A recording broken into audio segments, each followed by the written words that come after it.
Yeah. Huh. Yeah. Huh.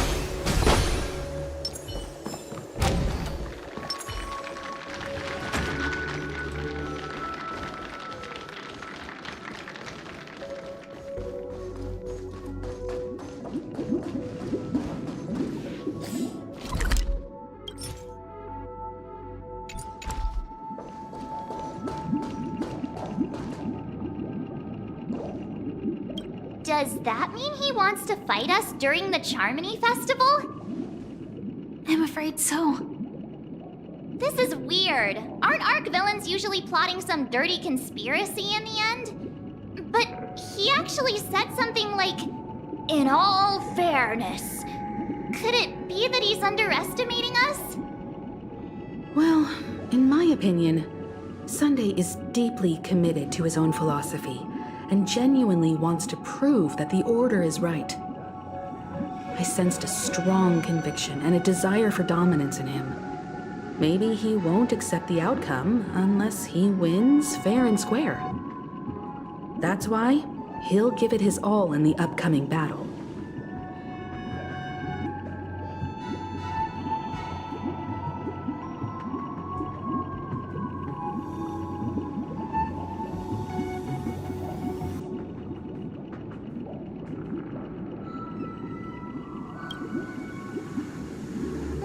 You. Every time an important moment arrives, you hesitate. We've even dealt with a Lord Ravager of the Destruction, so a follower of the Order won't be a big deal. Anyway, we can't leave the Stellaron unchecked. This is about trailblazing a bright future for Penacony and fulfilling Mikhail's and his predecessors' long-cherished wishes. Now that we've taken up the mantle, we can't afford to fail them. However, the same applies to the Order. Their plan didn't materialize overnight, and they have the profound collective consciousness of the planet of festivities behind them. A desire to dream, to slumber and escape reality. All those hidden emotions have given birth to the sweet dream of the Order. They've harnessed the will of an entire planet to create an eon. This confrontation is far more complicated than a simple power struggle. To secure Penacony's future, fighting on the stage alone is not enough. What do you mean? Are you not coming with us?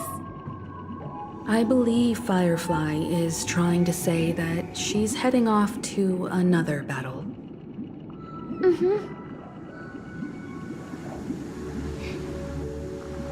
Before I left, the Destiny Slave told me that this journey would bring unforgettable rewards. Even though the script he gave me only had a few lines, I couldn't ignore them. Because one of the lines said, "I'll experience death 3 times in the land of the dreams." 3 times? This can't be serious, right? The first time was a painful death when I was stabbed by the Blade of Dormancy, which led to all subsequent events.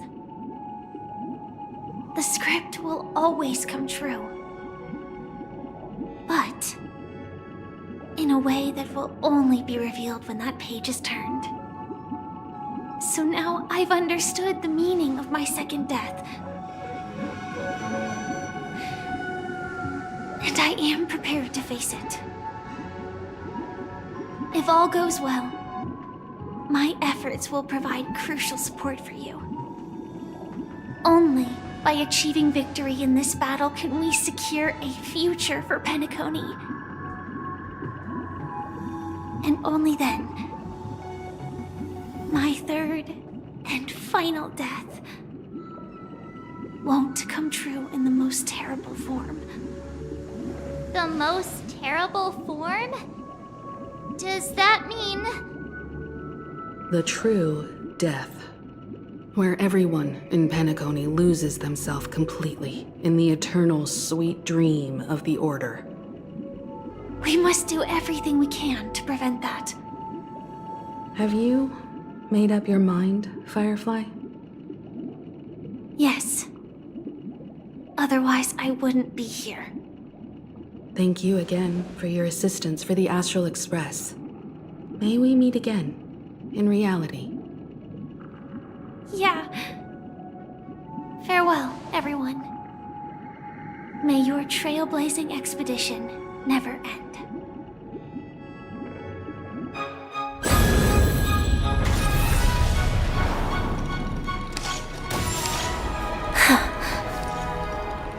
I dreamed of a scorched earth. Everyone, are you ready?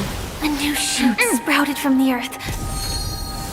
It bloomed in the morning sun and whispered to me. Like fireflies to a flame, life begets death.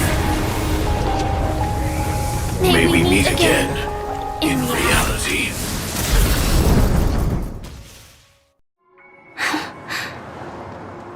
After today, Japella's name will disappear from cosmic history, and the Everflame Mansion will take its place. In the not-too-distant future, you'll receive an invitation. That's your next stop. Land of the Dreams. Penacony. I hope you find whatever you seek there. Be it answers or salvation. You mean my 3 deaths? Silverwolf told me about it. It's such a shame that it's not part of my script. Well, I want to live. I'm never afraid of death. The opposite of death is eternal life, and that's something I'll never desire. People die, and I am no exception. Death is like a script, a fate that cannot be defied. But that's exactly why we have to choose where we want to rest forever. Do you exist just to perish? Are you not the same, Blade? The end you desire is not one dictated by others. If I were to die now, I would only be a weapon. I believe I should die as a human. Though its definition escapes me, isn't this the answer that ordinary people look for their whole lives? A name that can be carved onto their tombstone. The tombstone that belongs to me once bore the inscription, Glamoth's Iron Cavalry. Then it changed to Stellaron Hunter. But one day, it will bear the name Firefly. And all the brilliance she showed at the end of her life.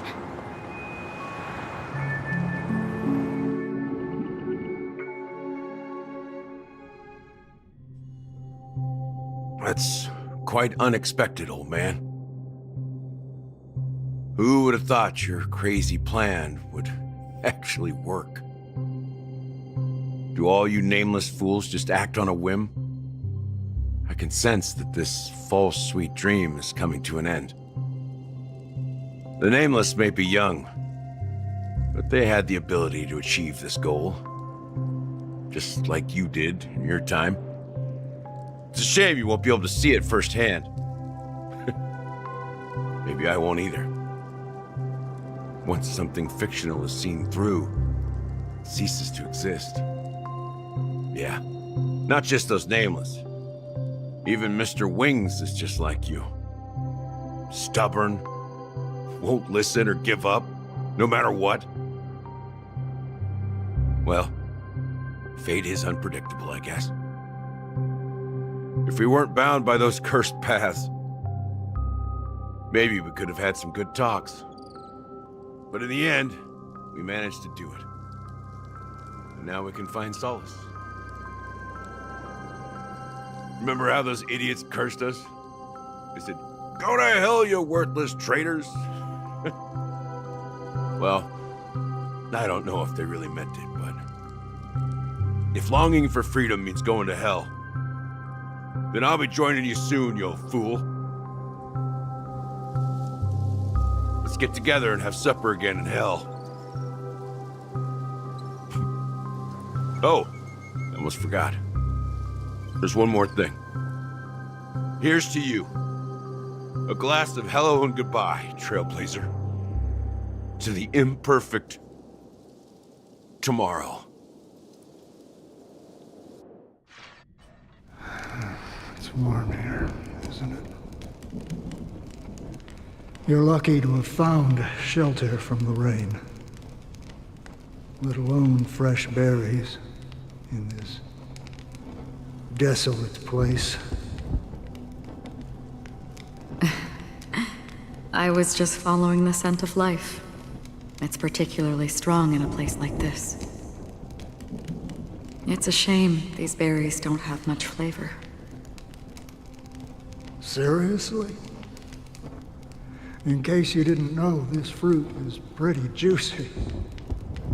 The only downside is that when you chew it, it becomes extremely spicy.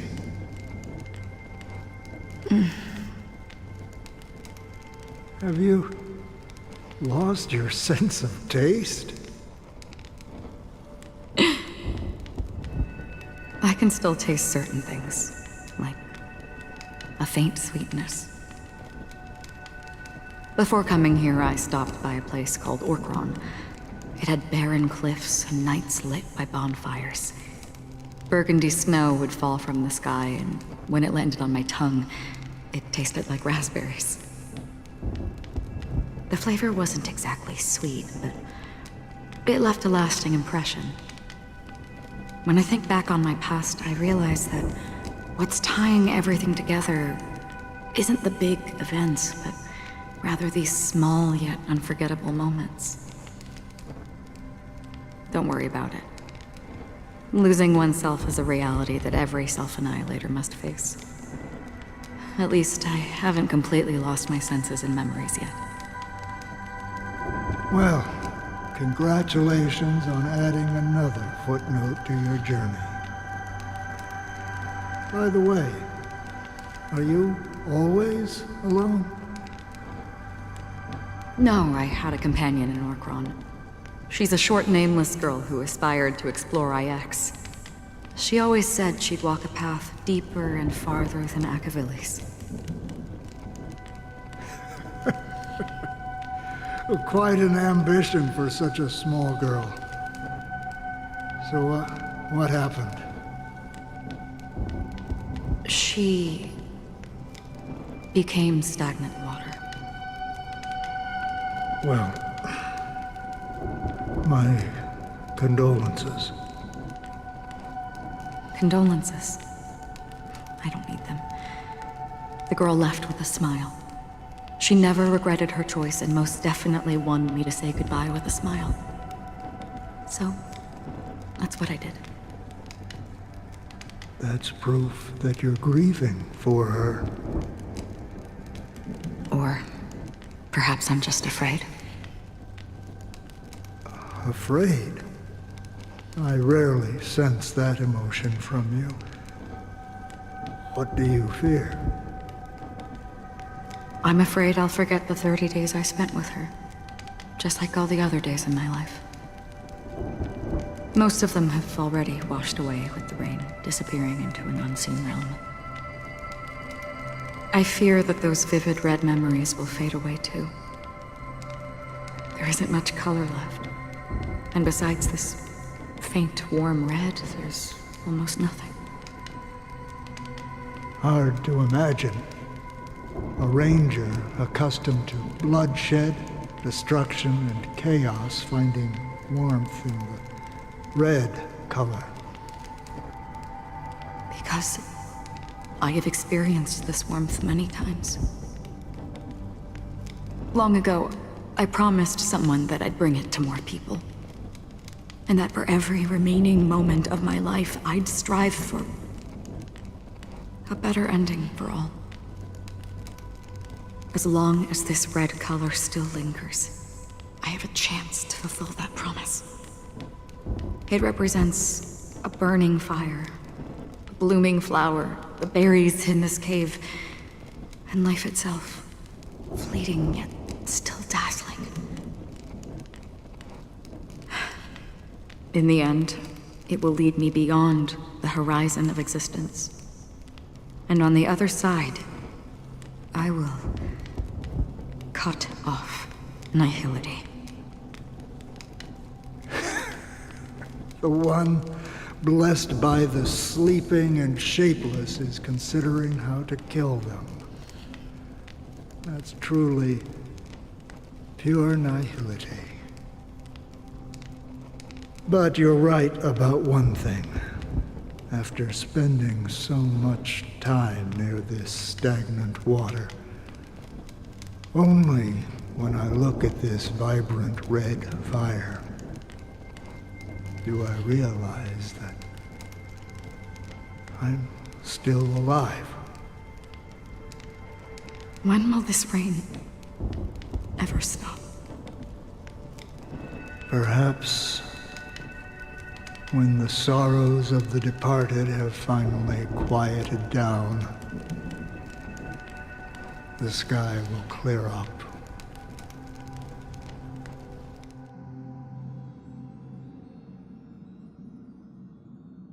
Have you heard of a planet named Biari Scamandros, Don Hung? It's one of the Paradise Kingdoms under the influence of the Harmony. A sought-after wonderland for the inhabitants of the Dardanu major and minor systems. Half an Amber Era ago, the family held an unprecedented festival there. And after that, everyone on the planet became part of the family. Do you think the same thing will happen on Penacony? Yes. Or how else can we explain it? The family deliberately used the Watchmaker's invitation to keep all the Pathstriders here, but banished the Emanator of the Nihility. Because of the nihility, I'm rarely affected by the power of other paths, but somehow I can unconsciously infiltrate them. Maybe that's the risk they're trying to avoid. I would disagree. Biari Scamandros is not part of the credit system or connected to the Silver Rail. It's nothing more than a remote civilization sheltered by the Harmony. But Penacony is different. If the family messes with Penacony, that would be like declaring war on almost half of the factions in the cosmos. They have no reason to do that. No, they don't. If they truly serve the Harmony, that is. What do you mean?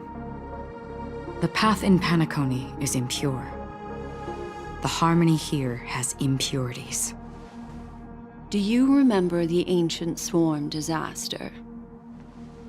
Tazeront, the propagation, brought endless havoc to the universe, and it eventually evolved into a fierce battle among all eons. 2 paths lost their eons in that war, the propagation and the order. Coincidentally, their downfall is related to a certain eon. Shipe, the Harmony. Legend has it that they participated in the crusade against the Imperator Insectorum, and devoured Anna the Order for unknown reasons.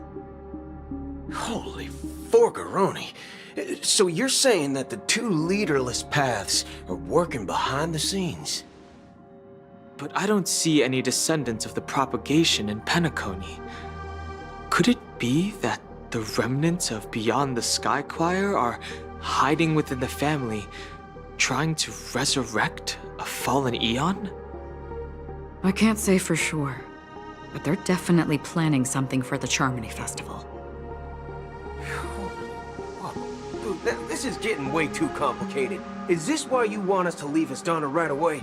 Are you giving up? The Charmony Festival will start soon. There's one thing that I need to confirm no matter what. A warp jump is the best way to do so. Time is running out. I have another plan.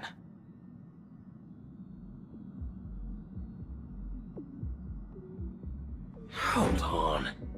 Are you thinking of using the Jade Abacus of Allying Oath? Exactly. The assistance from the Lawful Cloud Knights would be enough. Think it over carefully. You can only use that once in your lifetime. I have considered it thoroughly. My companions are... they're also once-in-a-lifetime treasures.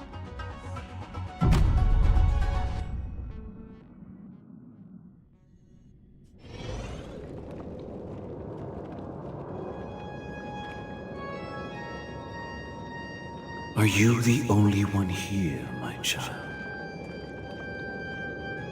The Nameless is quite the diplomat. Our secrets have spread like wildfire within the family. And IPC starships are gathering towards Astana. This is a crucial moment for us. So, where is the chosen one who harmonizes the varied sounds?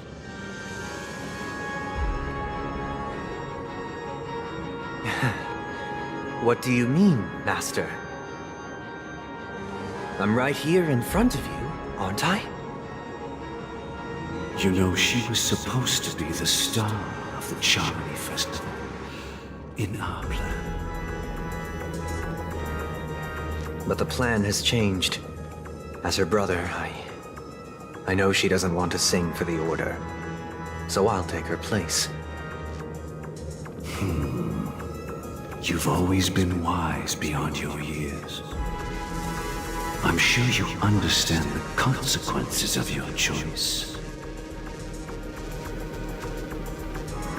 If you consider this a betrayal, well, there can't be two suns in the sky.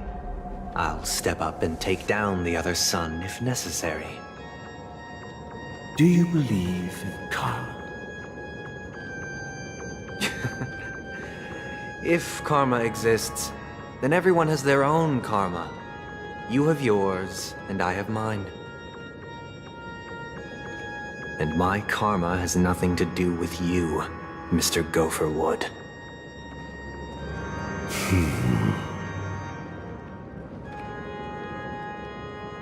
All right. Since you're willing to sacrifice yourself for her, I'll grant your wish. Well, the compromise came sooner than expected. Why? You and your sister were born as twins of the Order.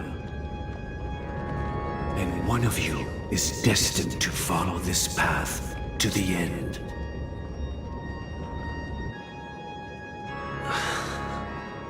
Is this part of your plan? Of course. You're still as clever as you were when you were a child. The opening is near. Go, my child. Seize the power of the harmony and reveal your karma. I have one final question, Master. Why did you choose to bring the Order to Penacony? Wouldn't it have been better to choose a desperate world instead of a city filled with hope and dreams? Why? It's for justice, my child. If we lose justice in our hearts, we'll make the same mistake as the Harmony did. So, it's not you who manipulates the dreamscape with the Stellaron, but... Well, that's where our conversation ends. Go ahead 107,336 souls of the Oak family have dreamed of this moment too many times.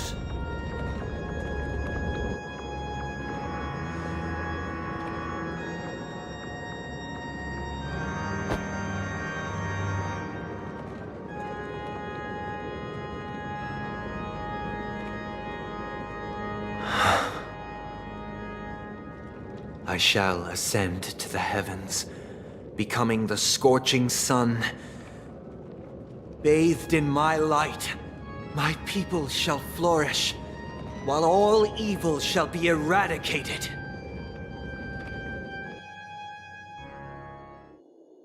This is the interior of the Penacony Grand Theater. It's quite exhilarating to be flushed into the air by Soulglad. But why is the venue still closed when the Charmony Festival is about to start? And not only that, the entire theater is eerily quiet. No audience, no staff, no one around.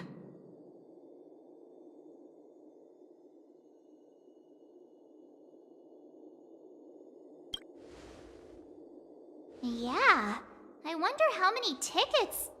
Hey, that's not what we should be concerned about! Let's explore around. Be careful, everyone.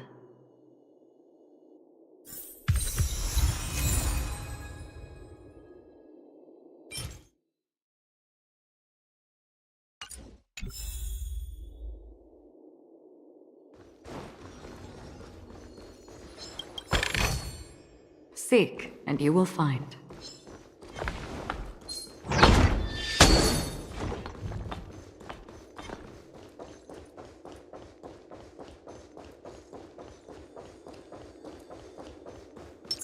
Yeah.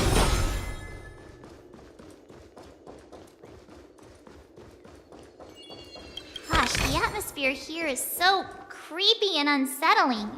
Even if there's no audience yet, there should be some staff around. Why is it so silent? Huh.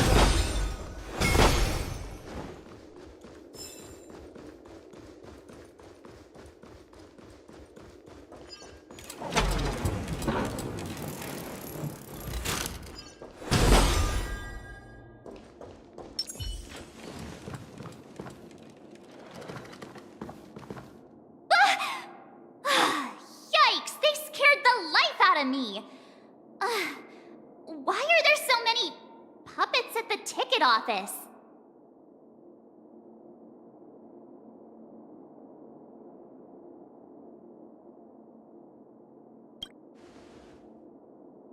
What? You're so annoying. Stop scaring me. Are these puppets part of the stage setup? Even so, it's so eerie that the entire front hall is empty. Does that hurt?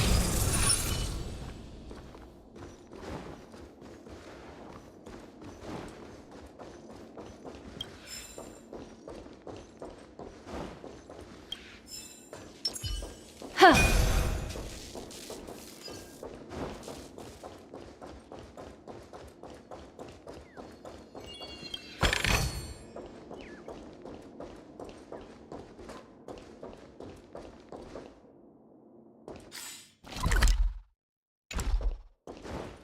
Huh.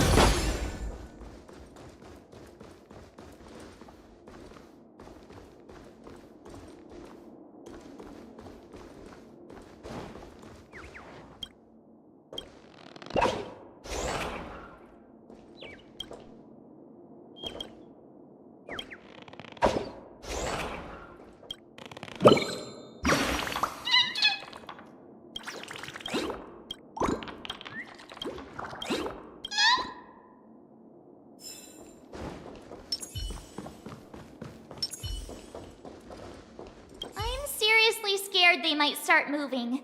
Let's just leave, please.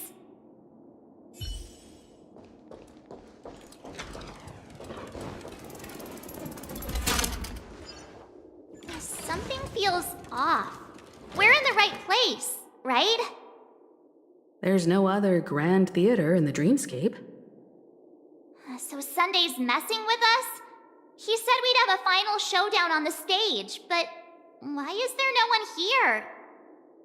My apologies for the delay, March 7th. You scared me! Where are you now? I'm waiting for you behind the curtain. Following the Asdana tradition, I invite you to enjoy a stage play in 3 acts before the festival begins. History is a mirror reflecting the universe's true essence. Let's use this opportunity to delve into the rich history of Penacony and the Eons. Within it, naturally, the future takes shape. Let us commence with the dawning of the world. After the Dusk Wars, darkness veiled the sky, and chaos consumed the earth. Enna the Order emerged, destined to restore all existence. That marked the first day.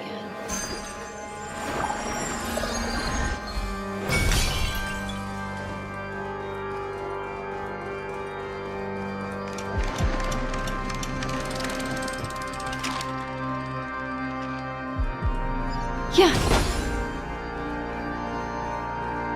Huh.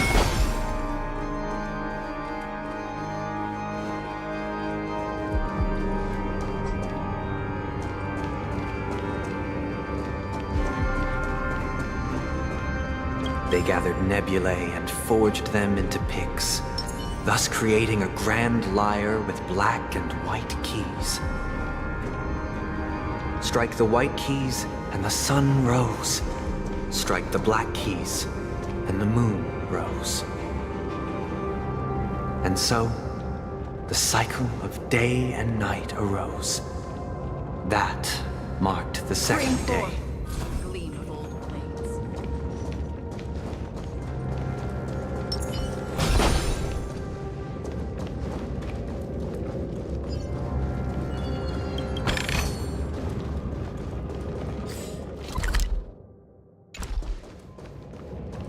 Yeah. Huh.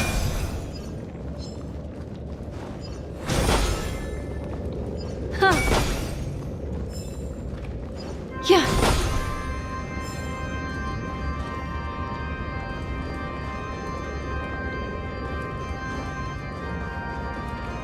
Huh.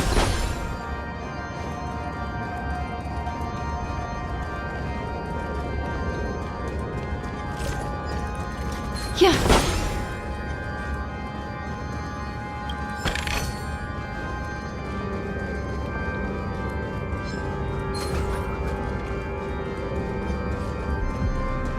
The puppets are gathering around the frame.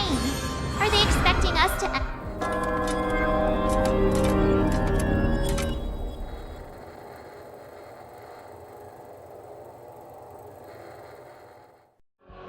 Where are we now?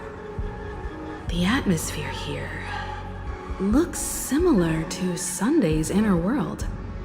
Perhaps this so-called stage play is created with his abilities. This act is named Ode to Prisoner. Given the atmosphere here, I believe it's about Penacony's past. I thought things were finally looking up as I managed to dodge prison during my recent trailblazing expeditions.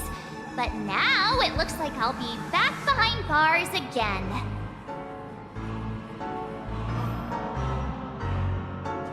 I genuinely wish to avoid a violent clash with my esteemed guests from afar. Therefore, I've arranged 3 acts before the situation becomes irreparable. Where shall we start our narrative? Well, let's start with the time when Penacony was still a frontier prison.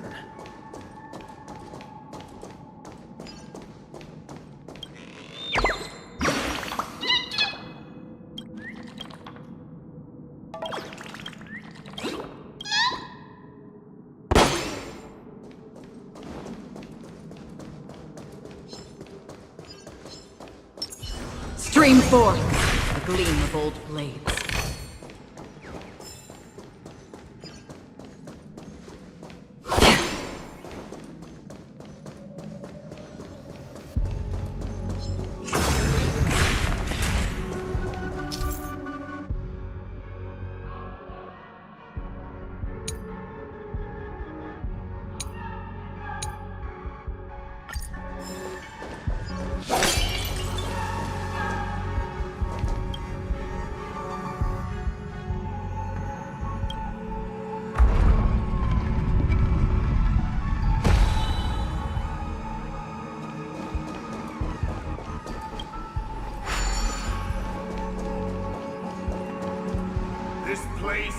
In 2147 AE, a prisoner named Hanunu ignited a struggle for liberty and emerged triumphant.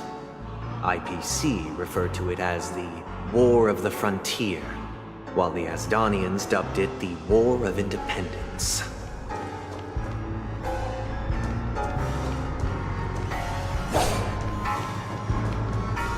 Stream forth the gleam of old blades.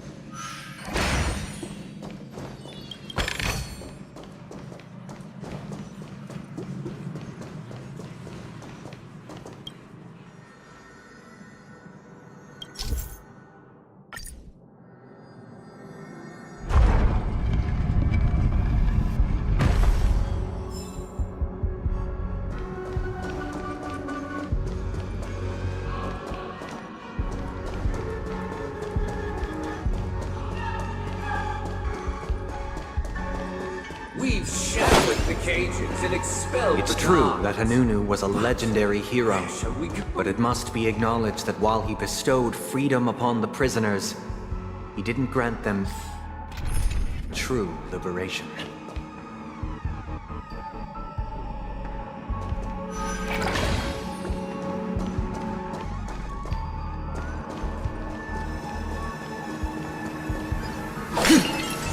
Thank you for staying here, honorable travelers. However, The three nameless stayed on the planet, endeavoring to spread the tenets of trailblaze throughout the frontier prison. Alas, their efforts proved futile.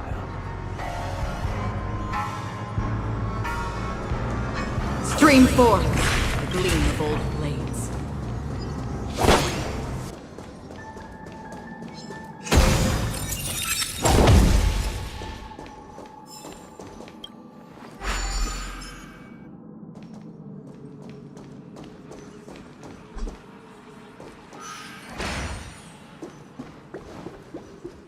let's build another prison. Not Once with again, physical, Asdana was engulfed in war, this time the enemies originating from within. have a The sanctuary. prisoners remained prisoners for the rest of their lives, fighting for freedom rather than living for it.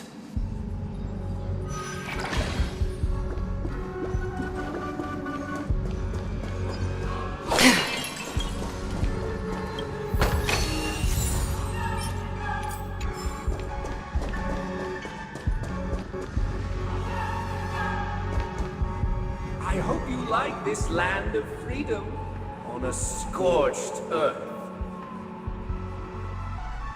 As you can see, their sentences have long ended, and the IPC guards have long been expelled. Yet, these prisoners remain enslaved, not by external forces, but by the confines of their own minds. Freedom permeates every corner, except fragile souls. It gives solace only to those who believe in its existence. Prisoners, this is my order. Learn the essence of freedom and teach your fellow prisoners to fight for their lives.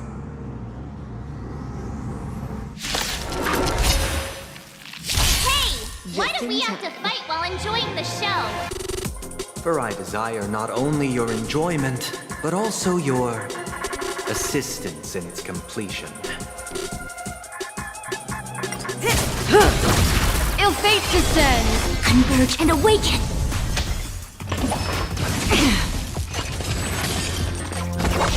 Stand still. I weep for the departed. It too shall fall. Time to say bye. Boom. Destined for oblivion. Stand still. I weep for the departed. It too shall fall.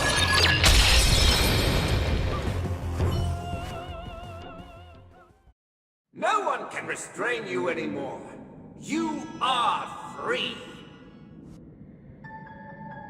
Thus concludes the first act. Amidst a raging war, the frontier prison headed toward becoming Land of the Exiles.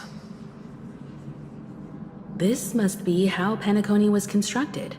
With the aid of outsiders, the prisoners were finally liberated and established the Land of the Exiles. However, it appears that Sunday aims to convey the spiritual plight of the prisoners more than the physical aspects of imprisonment. This show is a bit too literary for my taste. But the battle part is quite easy to understand. Anyway, we've arrived at the exit. Let's go! These puppets... Where are they guiding us this time?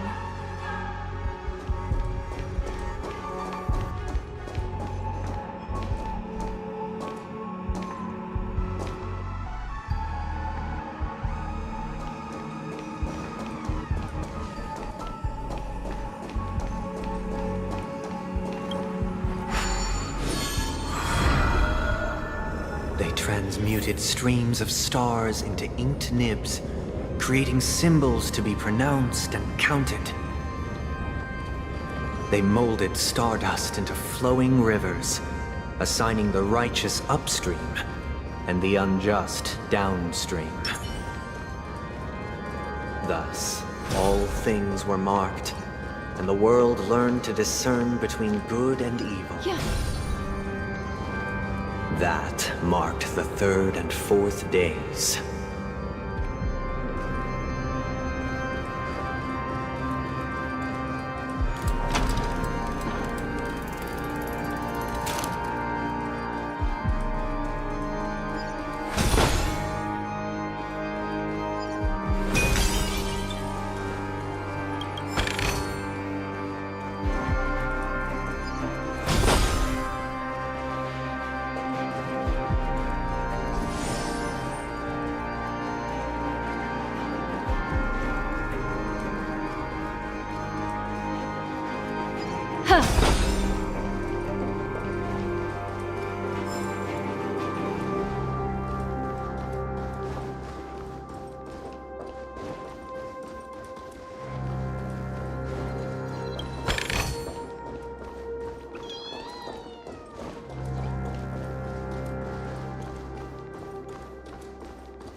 Look!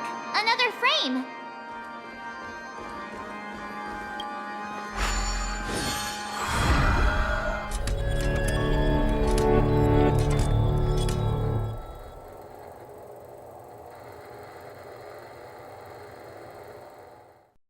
Ode to Fool. This must be the second act. The surroundings are different from before.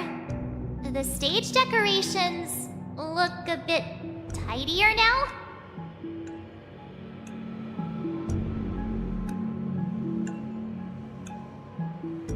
Behold the ensuing tale, a struggle for power. Penacony witnessed the ascent of the 7 major lineages: tree, grass, flower, bird, beast, fruit, and insect. Peace never truly graced Land of the Exiles. The history in this era is rich and intricate, so please allow me to present it in allegorical form.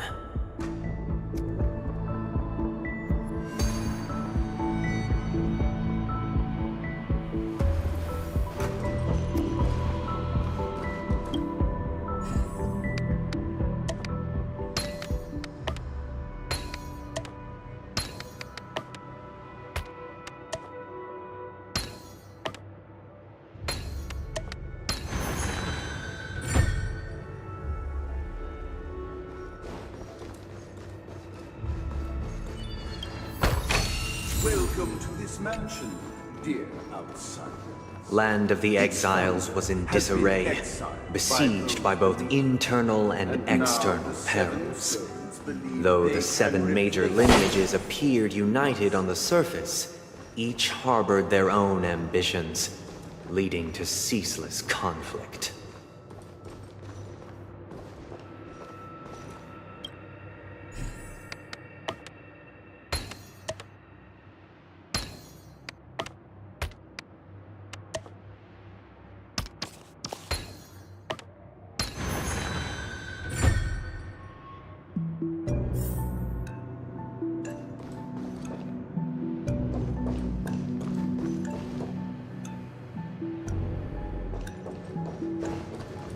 Accountant! We are the pillars of this mansion. The Black Plum family was the first to fall. They withered away in the White Desert event, orchestrated by the Alfalfa family. Because Master shaped you from clay, but forged me from fire, I'm superior to you.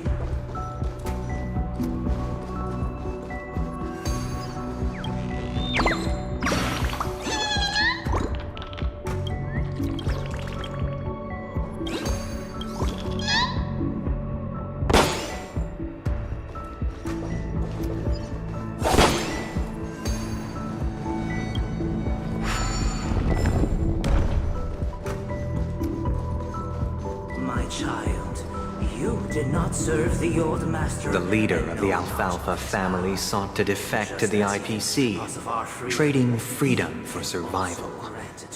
However, his eldest son slew him in the name of righteousness and ascended as the new family head.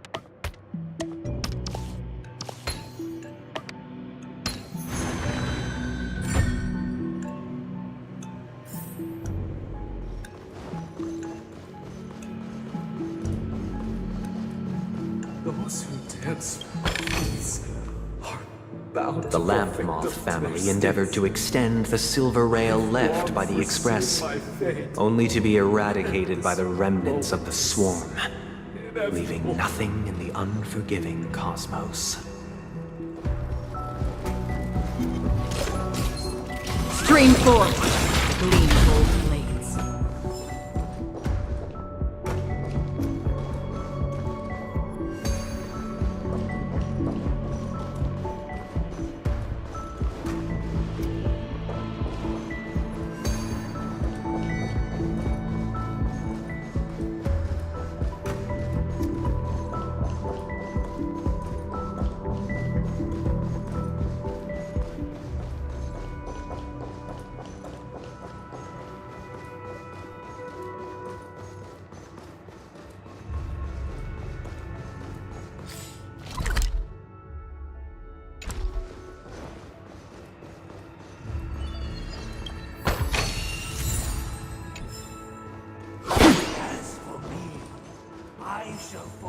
Only when Gopher Wood led the family to Land of the Exiles and earned recognition from all 5 major lineages did Penacony earn its new name, the Land of the Dreams.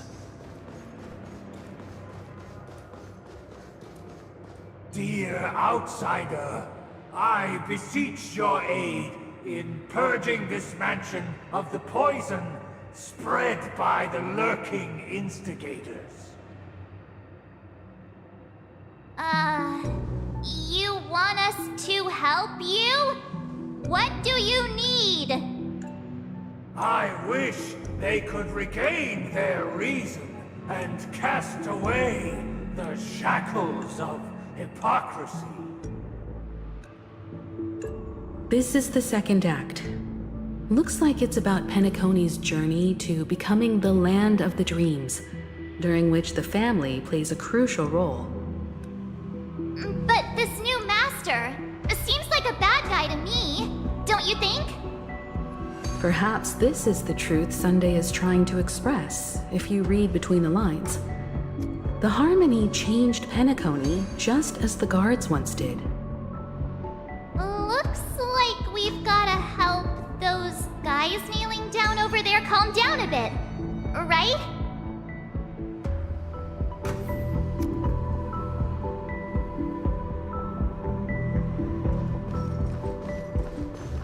Either I shall be my own master, or I shall return to my former master.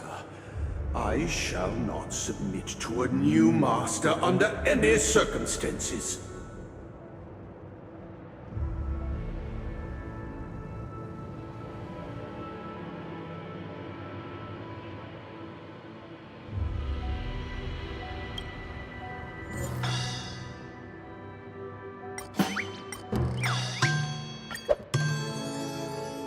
Without a master, who can grant me true freedom?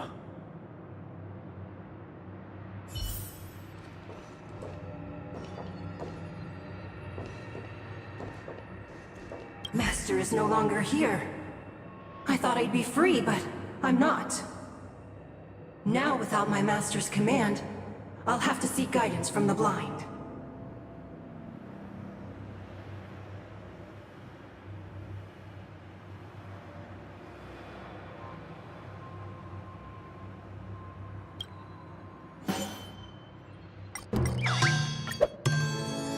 Master is no longer here. I must seek a new master and serve them faithfully. Once, I stood as the most loyal guard among all the servants. Now, with my master banished, it's my right to assume control of his dominion.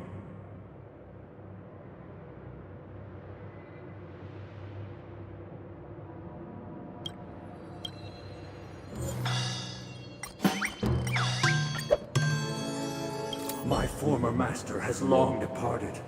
But why do I still fear the remnants of his creation? Master! Oh, you will return in due course, and I shall stand vigilant, awaiting the reward for my loyalty.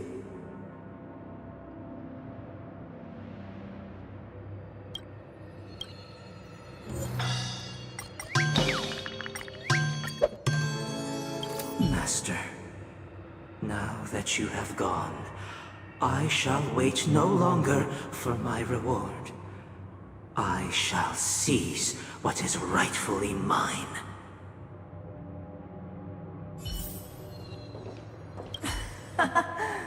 In the absence of my master, I am free. But without their guidance, for whom shall I sing?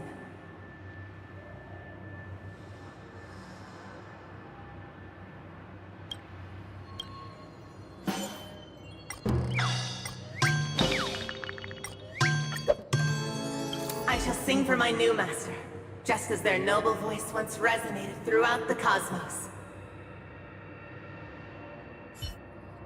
Thank you, dear outsiders. My servants have regained their sanity.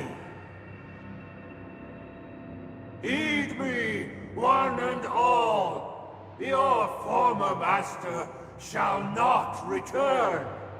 It is through righteousness and unwavering support for one another that we shall attain true perfection. Cast aside the veils of hypocrisy and embrace one another. Get ready. Looks like another fight is about to begin.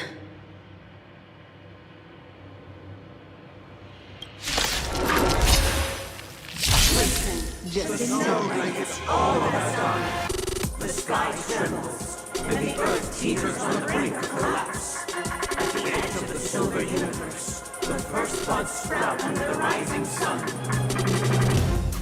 Time to move.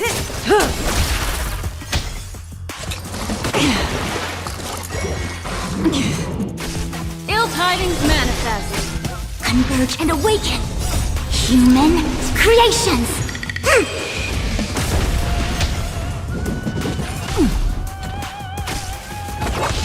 Relax. I weep for the departed. It too shall fall. Time to say bye. Boom.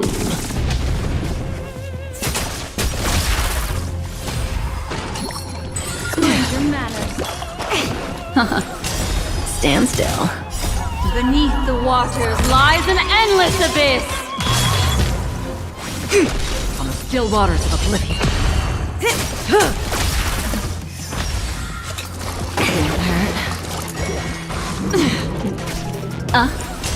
Relax. I weep for the departed. It too shall fall.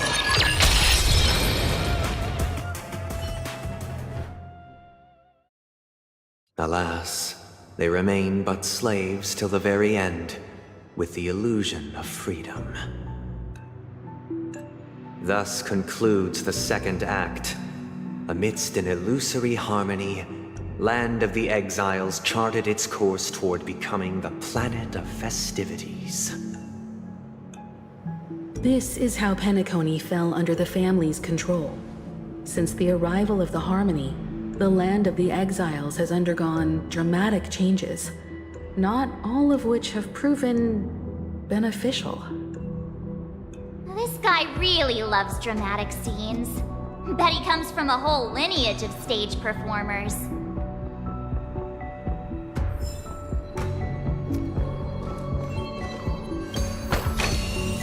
Don't forget to let your friends in on the action.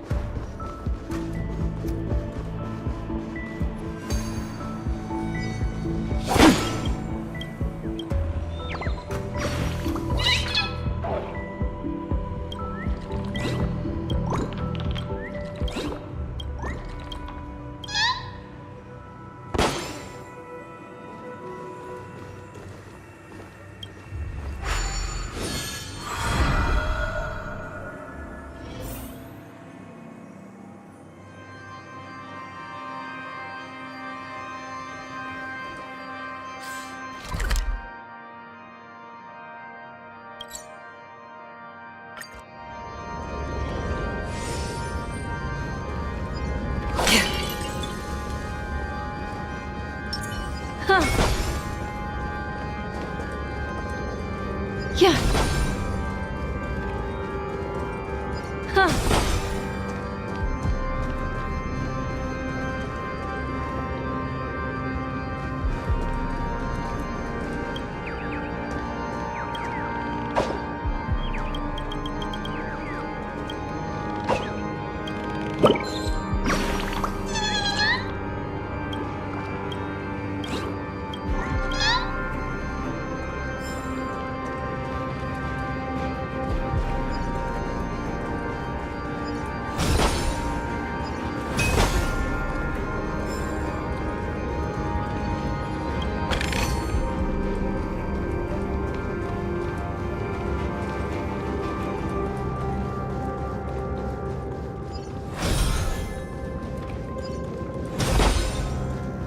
This guy is really into these puppets.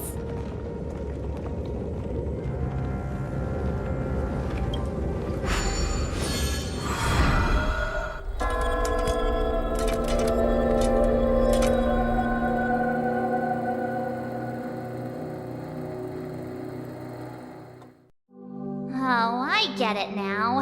The last scene is all about singing the praises of the Order. And the atmosphere here is completely different from the previous two scenes.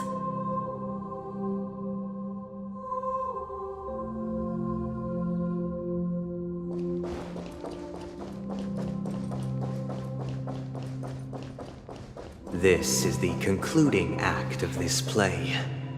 I have showcased the past and present of Penacony, hoping that my desire for change resonates within you. And now, I shall reveal its future to you. Yeah.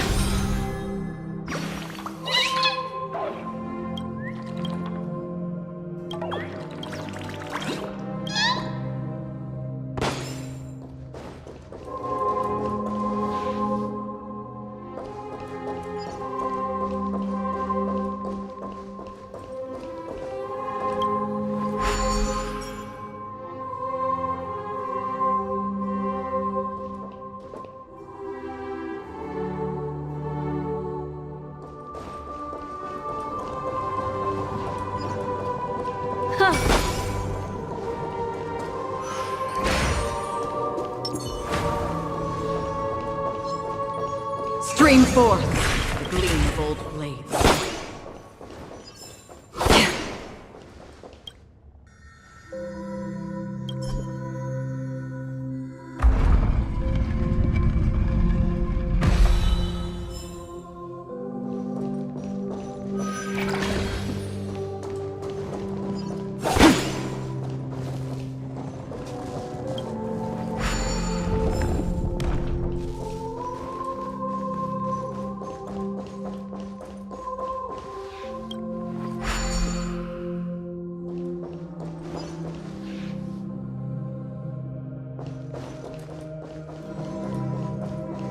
Without a king, who shall take responsibility for the people?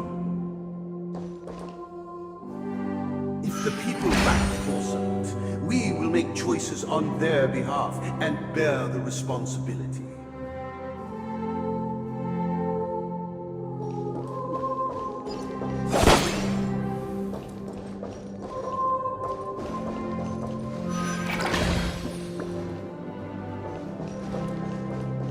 Without a king, who shall protect the weak and stand against the mighty? We shall support one another, protecting the weak and standing against the mighty.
Before you arrived, everything followed its natural course, and so it shall continue even after the king's departure.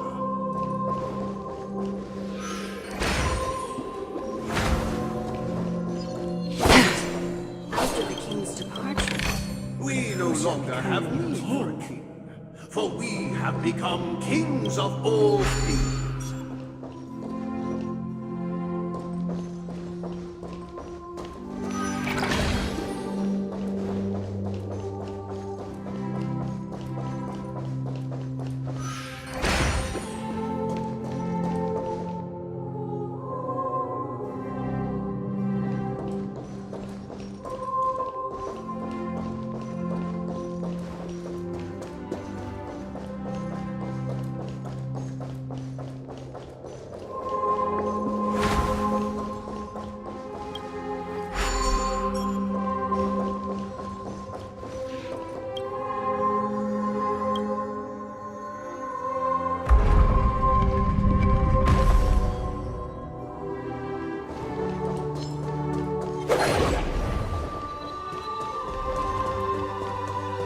Stream forth, gleam of old poets.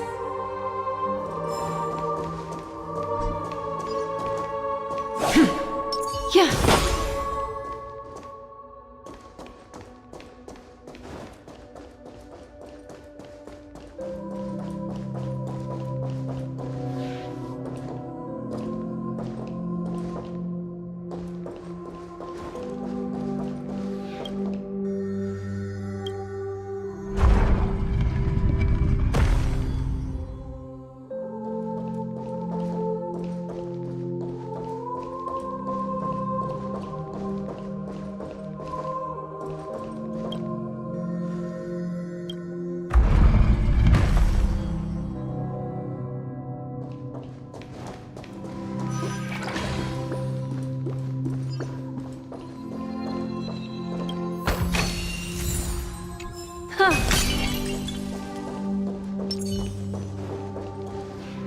Hey, aren't we supposed to kick off a short story and have a fight here just like we did in the previous acts? Why aren't any of these puppets saying anything? Perhaps we'll need to complete the story ourselves, just like we did before. So, do you think their mind needs tinkering or something?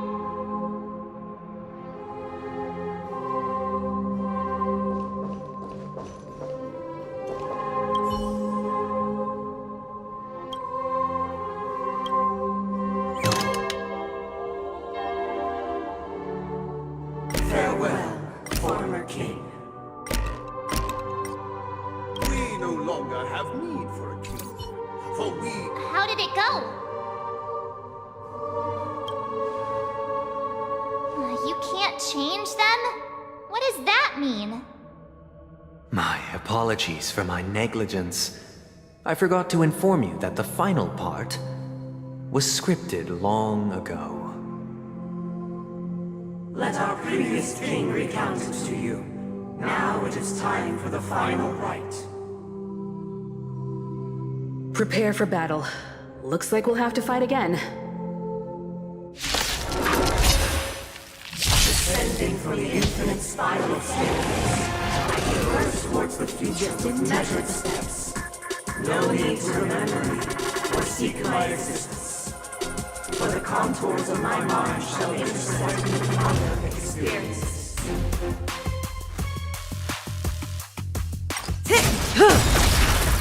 Time to say bye. Boom. Ill fate descends! Converge and awaken! No matter. Relax. I weep for the departed. It too shall fall. Stand still.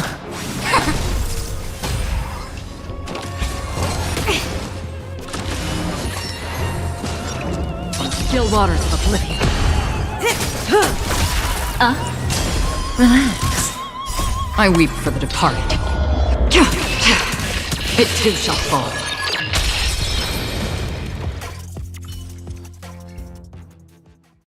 In the hushed expanse of a nocturnal reverie, I leave faint traces behind. No need to remember me, or to recall the essence of dreams. What is mine shall wane, while you shall transcend its delicate nature.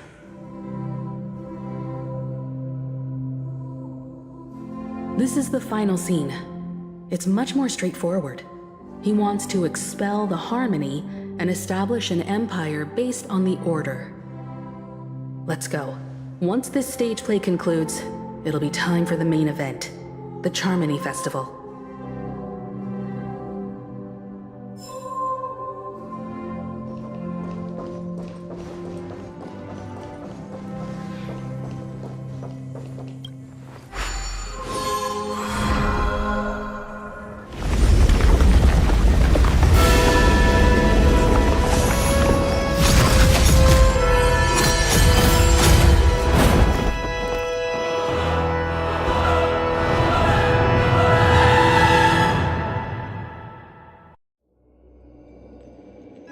They imbued the world with meaning, perfecting all things in the heavens and on earth.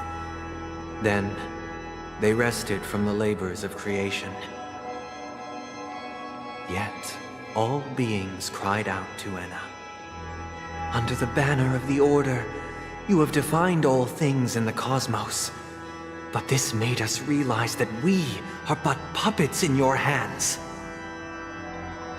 Thus, on that day, all beings united and cast the Eon into the abyss of oblivion. This Grand Theater looks totally different. Is this the power of the Order? Everyone, get ready. This could be a tough battle.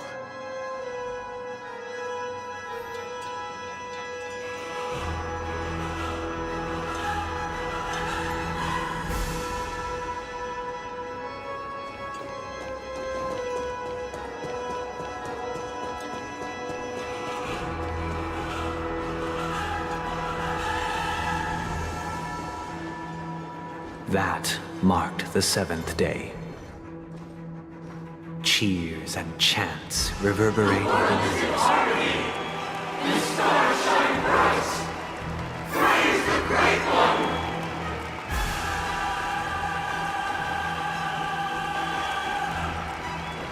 The Order is dead. The Order is dead. The Order is dead.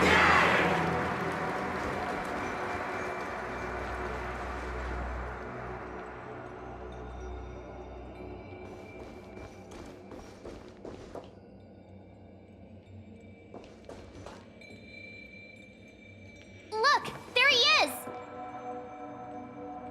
That concludes everything related to the Order.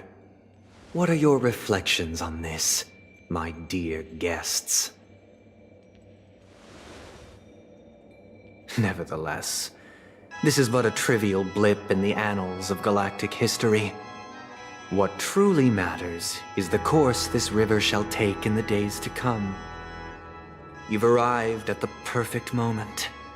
The Charmony Festival is about to commence, and it would be a shame if you were absent for the Harmony's prologue. Allow me to extend my warmest welcome once more.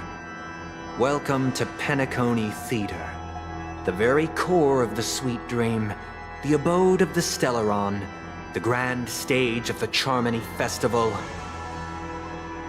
and the very place where the future of Penacony shall be determined through conflict.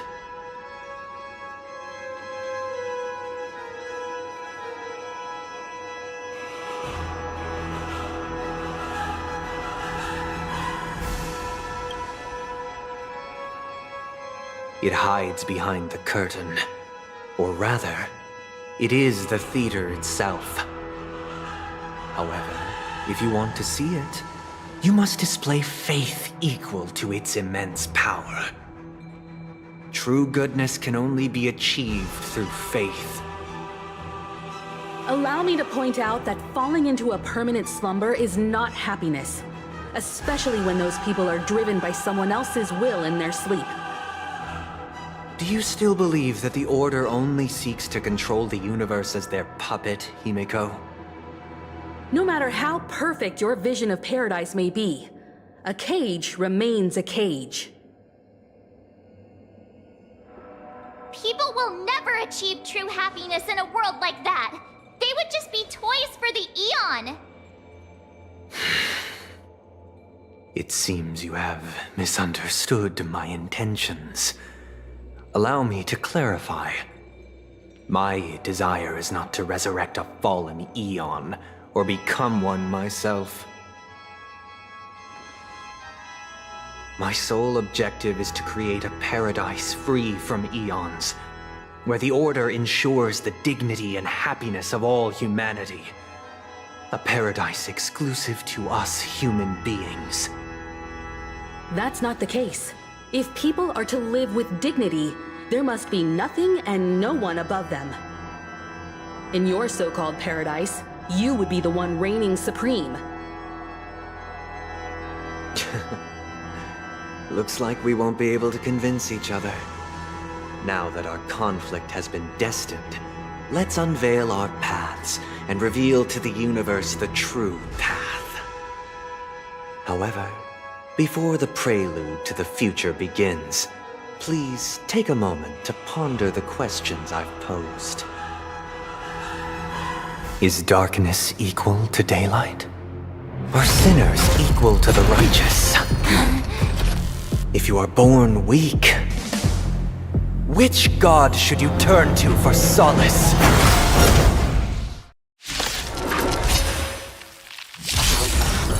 Just in time. Eon with great might. Under the banner of the Order, you have defied all things in the cosmos. But this made us realize that we are but puppets in your hands!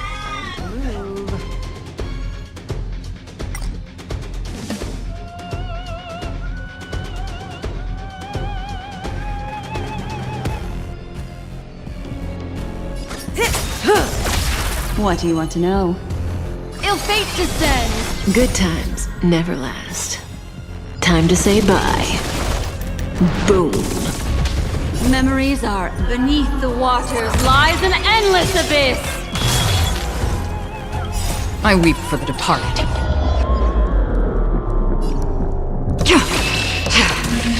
It too shall fall. Together as one.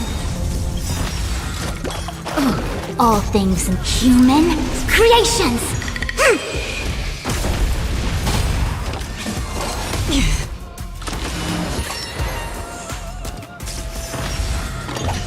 No matter. Relax. Cutting the net. Destiny is apparent. Stand still. I see through you.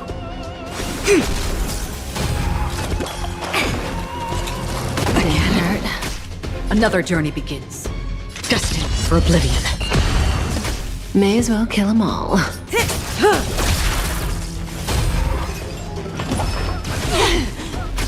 Destiny isn't chosen. Relax. I weep for the departed.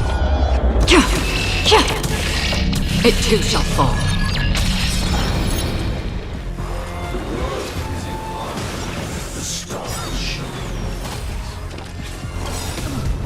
Good times never last. Time to say bye. Boom. Yin and yang. Converge and awaken. No matter.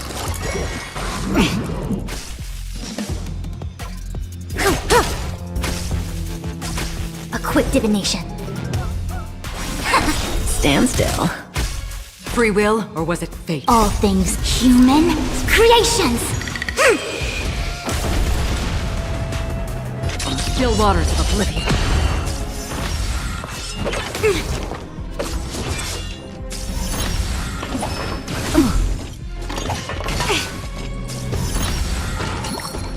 They hurt.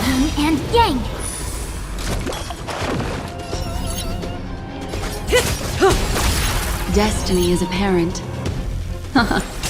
Relax. Destined for oblivion. I weep for the departed. It too shall fall.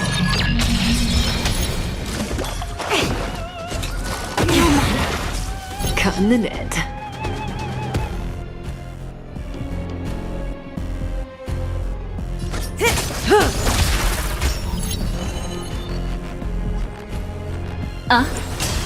Stand still.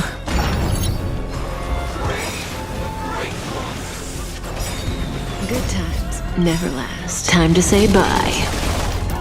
Boom. Memories beneath the waters lies an endless abyss. No matter.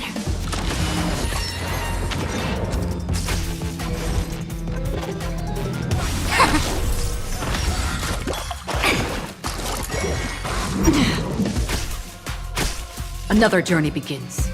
On the still waters of oblivion. I already know your decision. I now permit you to gaze into the sun. On these 107,336 stones, the almighty and powerful strings of harmony are at my disposal. The supreme tuner, harmonious choir, Dominicus!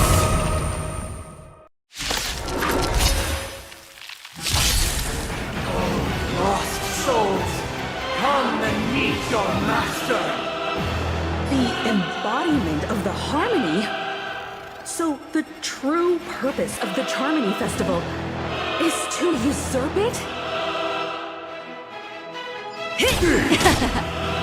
What would you like to know this time?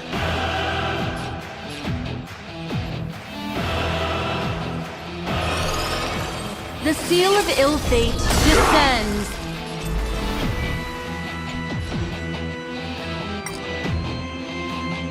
Together as one.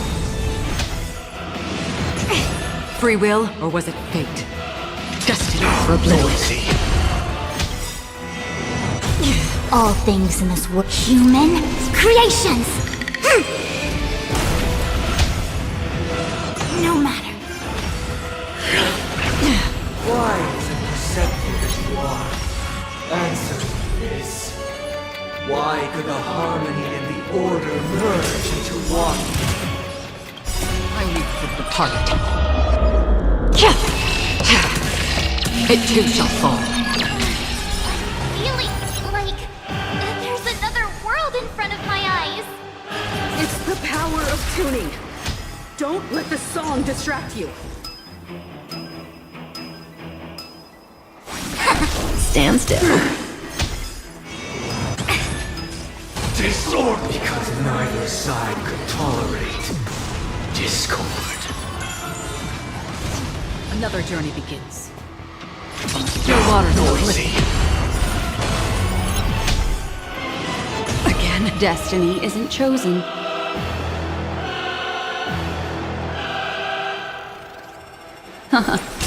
Say bye to breathing.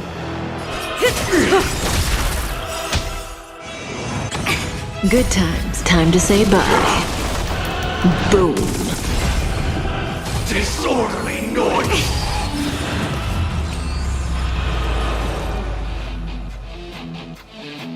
Converge and awaken. The time has come. Creation will be reborn from the remains of the gods. Danhun?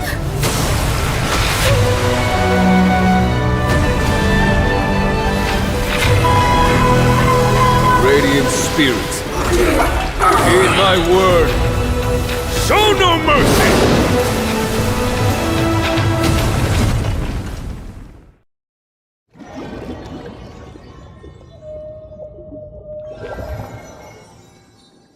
Wake up! Wake up! Hey, wake up! The sun's frying your butt! Are you alright? Can you hear me? Do you remember your name?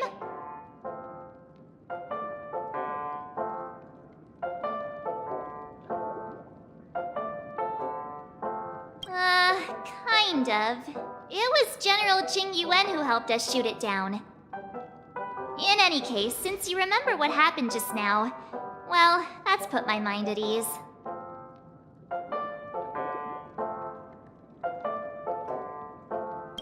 It's a long story.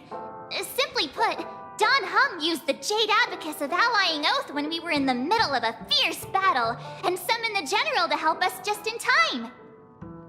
And then we returned to reality. Look, this is your room.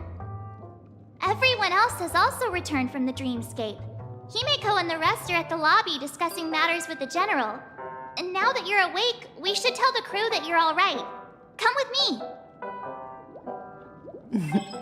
Not going to come chat with me, sleepyhead. That voice. Is that Black Swan?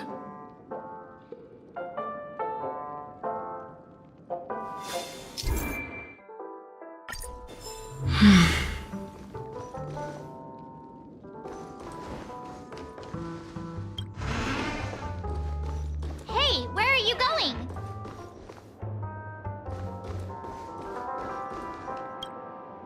Hey, we meet again, sleepyhead. What's Miss Black Swan doing here? Nothing, Miss March. I noticed she was awake and wanted to check to see how she was doing. Though the strike from the General was timely, its destruction was also immense. When emanators collide, ordinary people inevitably suffer. But, luckily for them, the dreamscape is my home turf. Thankfully, I managed to get everyone out before the harmonious choir collapsed. Oh, so that's what happened! Thank you, Miss Black Swan! Don't mention it. After all, I wouldn't want to see such precious memories vanish. You're heading to see your friends, aren't you? Would it bother you if I walked with you for a short while? Of course not. But you're not planning on doing something like last time, are you? Why would you think that? I've never harbored any ill intentions. Well, not when you are around, anyway. Himeko and Mr. Yang are probably still busy. Let's go look for Don Hung first!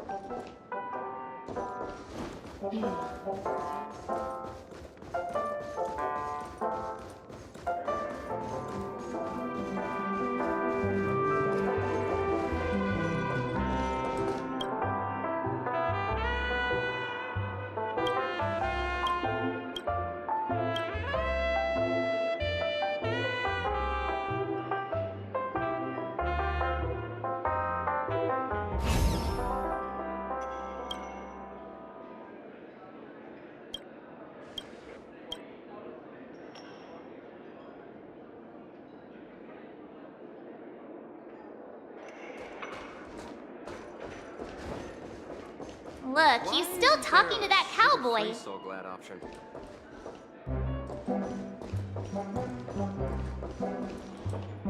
One peach soul glad, shaken, not stirred.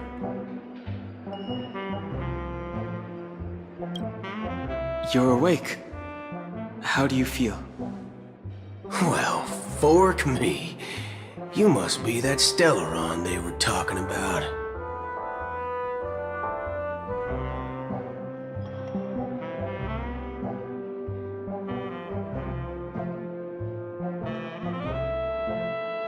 Allow me to introduce him to you. This is Boot Hill, a Galaxy Ranger. During our pursuit of a certain person, we crossed paths and just so happened to uncover a shocking plot being concocted by Mr. Sunday. Which is why we sought you out, to help the Astral Express save the world together. No need for thanks. The Galaxy Ranger's principle is correct every injustice one sees. That's how you lot in the Xianzhou put it, right, Don Hung? More or less. Wait, hold on a sec. This is the first time I'm hearing about this certain person.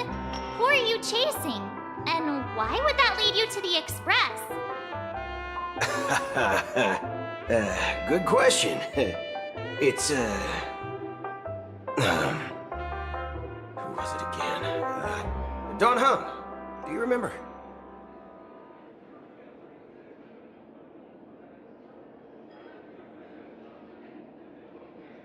No, that ain't it. I just can't seem to recall. Weird. My neurochip hasn't registered any malfunctions. I can't seem to remember either. What's going on? Heck. Forget about it. If it slipped all our minds, reckon that person was just a minor scoundrel. Unimportant. Ain't gonna stop us from piecing together the story anyhow. Yes, when the dust settles, I'll just think of a way to recall it in the memory zone. Everyone, let's hurry up and look for Miss Himiko, shall we?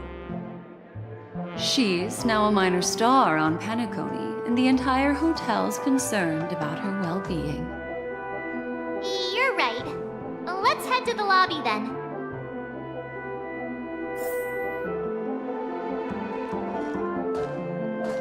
You guys go.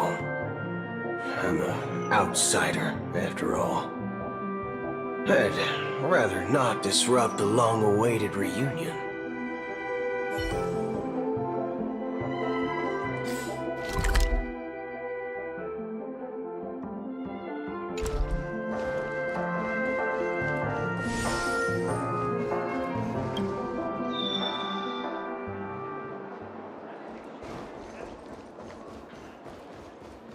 Look, they're with the General.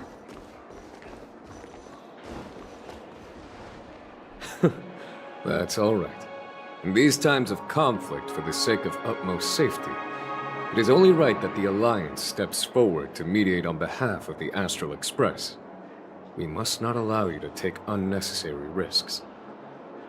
Furthermore, despite the IPC's eagerness for success, it prioritizes peace above all. And the family, trapped though it may be, professes a desire for harmony. The Alliance has always won people over with reason.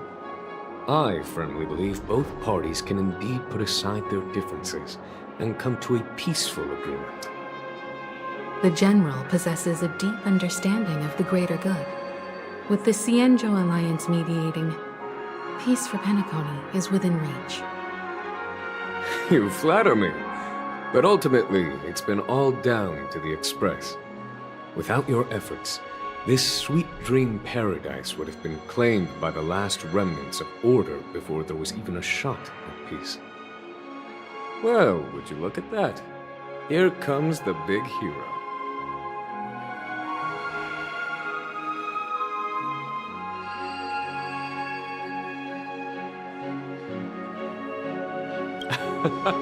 If it isn't the galactic baseballer, a hero with unparalleled insight.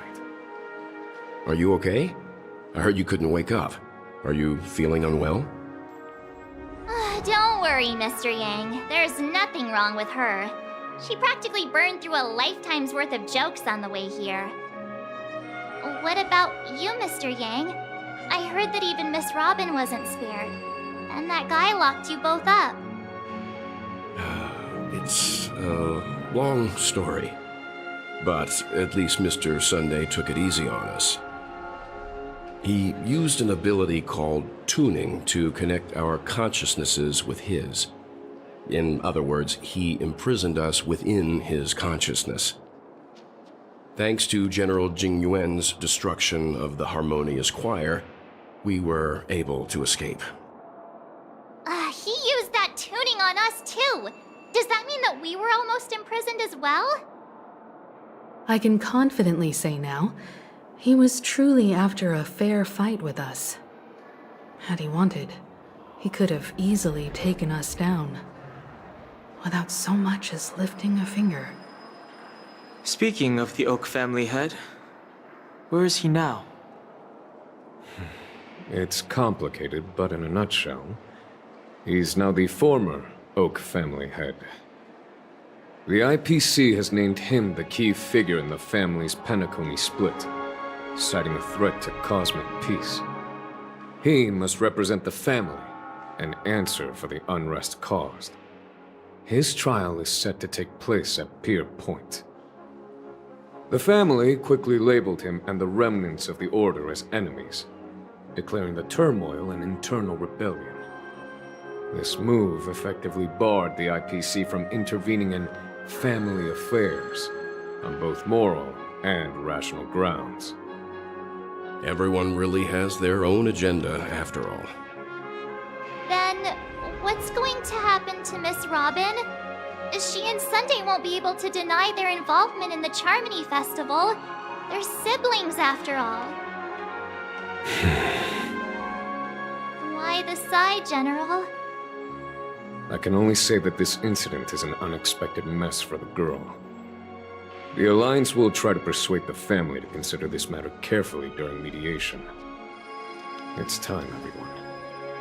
The IPC's key members and I have agreed to consult one another before the upcoming negotiation. Do any of you wish to sit in? Given the General's invitation and the matter's significance to the universe, the crew will naturally accept. However, if the IPC has any reservations... Why, of course you're welcome. They've mentioned that your team is a trusted ally of the IPC in Penacony, so there's no reason not to welcome you. Besides, if there can be reliable observers from the Astral Express present, discussions will go more smoothly. So, what do you all think? Well then, we shall oblige. I'm kind of allergic to those types of situations. I think I'll just head back to my room and start packing. Not to worry. Himiko and I will take care of things. I'm afraid I'll also have to return to the Express first. The conductor is worried about us. It's best I go and explain the situation. Thank you. What about you, Will you join Welt and me? Or have you got other plans?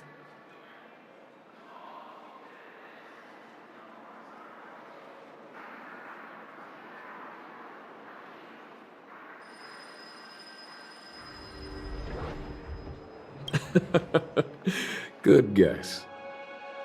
Although I'm not too sure of the reason, the representatives from the IPC have insisted on her presence. Allow me to lead the way. Follow me, please. The negotiation will commence at the hotel lobby. Everyone, please follow me.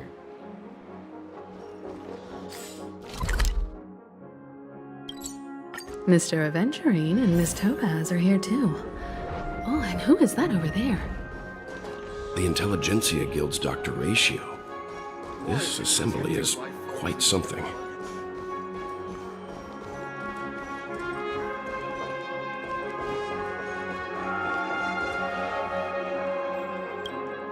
It's been a while, my Astral Express friends. I would also extend my sincere thanks to you, General of the Lawfu. The presence of everyone here assures that the talks will likely reach a conclusion that satisfies all sides. Oh.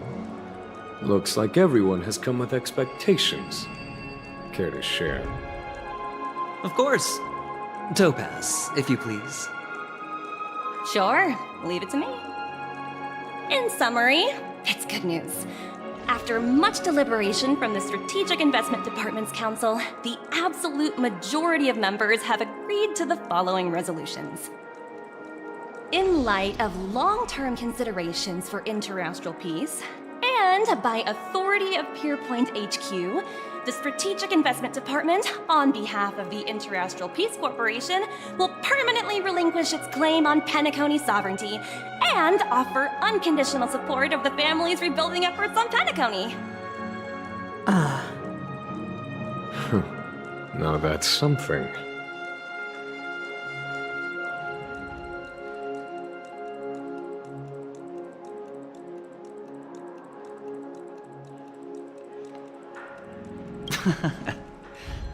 Well, if that's what it takes to bring peace to the entire universe, it's a price I'll gladly pay.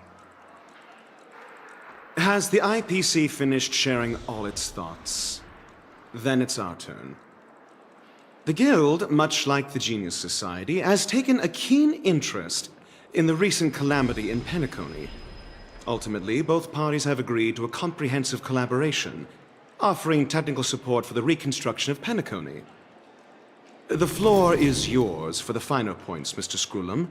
Enlighten us, please.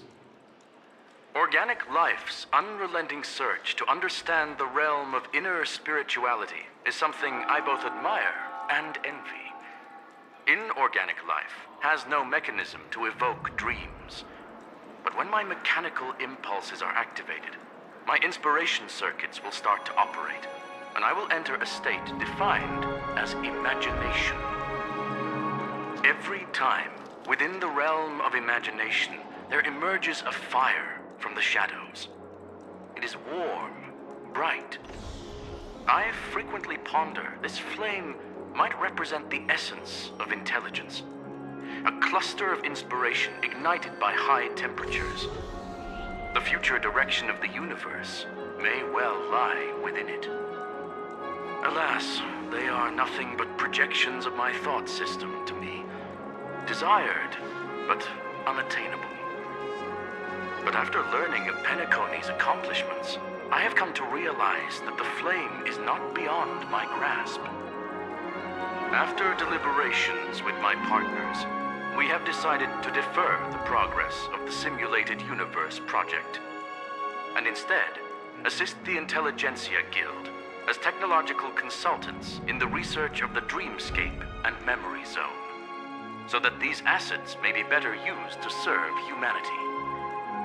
Not only that, we've also established contact with the Garden of Recollection through the IPC, and they've pledged their support for our research endeavors. I'm truly happy for the Dream Chasers on Penacony. The cosmos' brightest and, let's admit, dimmer intellects are now at their service.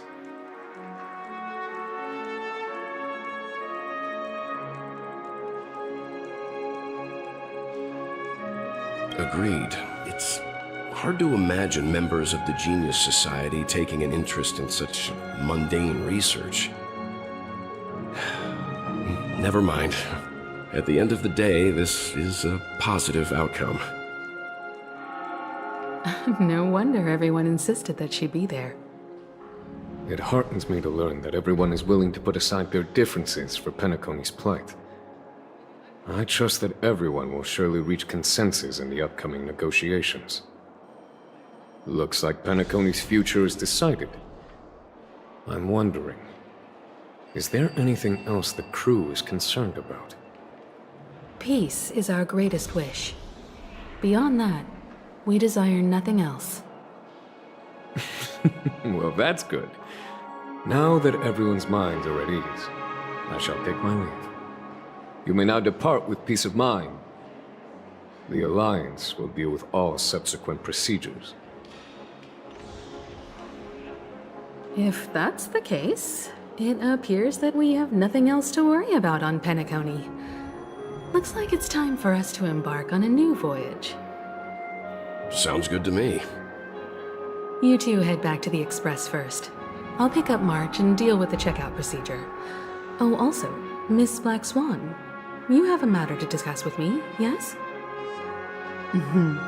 Nothing escapes your attention, Miss Navigator. You've been with us this whole time, huh?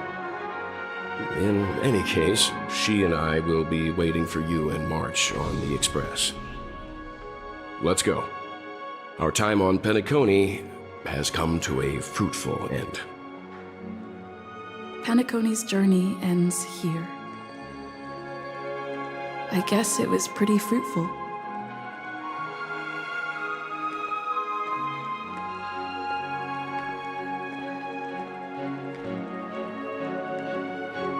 This is all due to your heroic deeds in Penacony. Everyone's been moved by your integrity and selflessness. Well, seems the dust is finally settled, no? Well done, friend. I am truly happy for the Dream Chasers on Penacony. The cosmos' brightest and, let's admit, dimmer intellects are now at their service.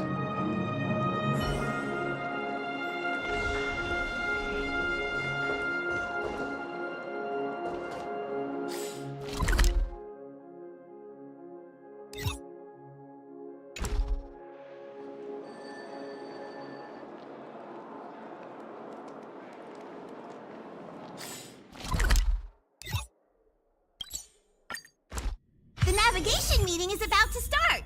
We're all waiting for you. When did the Express become so lively?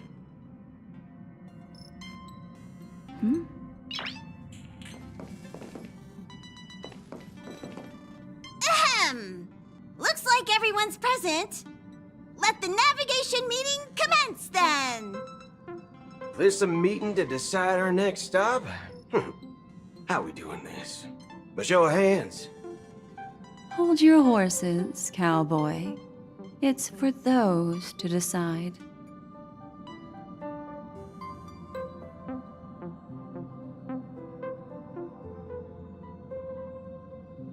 Allow me to explain.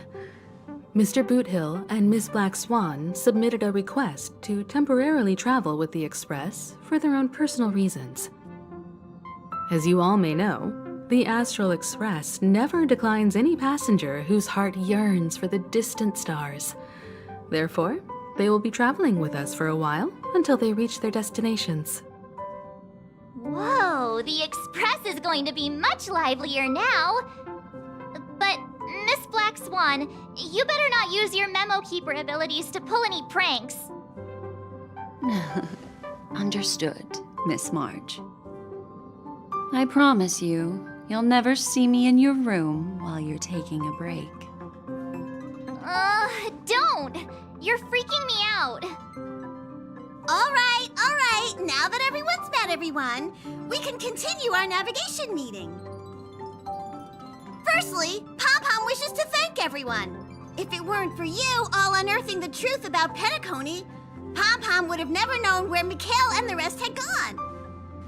What they had to go through was regrettable, but I reckon they all fulfilled their wishes. And it was thanks to all of you. Thank you, everyone. Now then, we come to the crux of this navigation meeting. We must decide on the Express's next stop. Let me introduce our current options. The first choice is from Himiko, the oceanic planet of Lushaka, a planet composed entirely of water. Many aquatic races reside there. Of course, it's also the home planet of the venerable, nameless Mikhail. The second choice is the agate world Melustanen, suggested by Welt. It's famed as one of the initial sites of the Stellaron disaster, and the place where the beauty Idrilla ascended. Today, it's celebrated as a planet of undying allure. The third choice is Edostar, a planet nestled within a vast ion storm region, currently under assault by the Antimatter Legion. However, the distress signals from there have recently ceased, prompting the IPC's wish for us to check in on the situation. The last choice, courtesy of Black Swan, is the glass belt Petravia, a massive belt of asteroids that was turned to glass by the Lord Ravager Zephyro. These days, it's apparently known to house one of the branches of the Morning Actors Troupe. Ooh, so many options. I'm seeing stars already. Next up, everyone will select the destination that they wish to visit, and then we'll put it to a vote.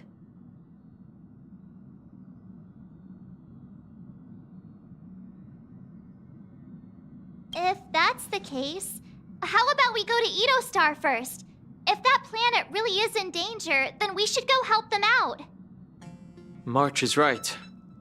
Though the fact that the distress signals have ceased means we're probably too late. But I still think we should investigate the situation there. You and Dan Heng make good points. I'll throw in a vote for Edo Star too. If that's the general sentiment, then we should indeed investigate. I vote for Edo Star 2. 4 votes for Edo Star. 1 vote abstained. Looks like we have a winner. Next stop, Edo Star. Then this navigation meeting is adjourned. I'll go check the warp jump coordinates. Everyone can catch up on some rest in the meantime. When it's time to make the jump, Pom-Pom will make an announcement. There's still some time before the jump. What should I do? How about a chat? Over here.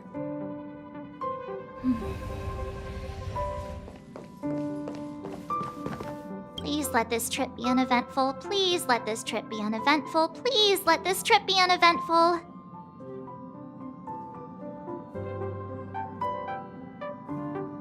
Mumbling? I'm praying. The last couple of trailblazing expeditions have been downright terrifying. It's about time we had some fun, cozy, and cute adventures for a change. Come on, start praying with me. Please let this trip be uneventful. Please let this trip be uneventful. Please let this trip be uneventful.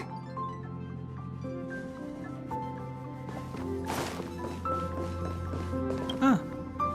For some reason, I'm suddenly stricken by the feeling that we haven't crossed paths in quite some time.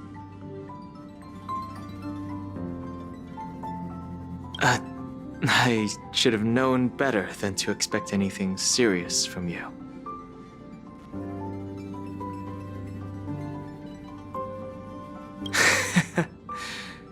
Got it. This Astral Express sure is comfy. But I got one tiny problem with it. How come there ain't no potent drinks on this ride? I can live without malt juice, but at least stock something else. Like that white gem, common as dirt and not too pricey.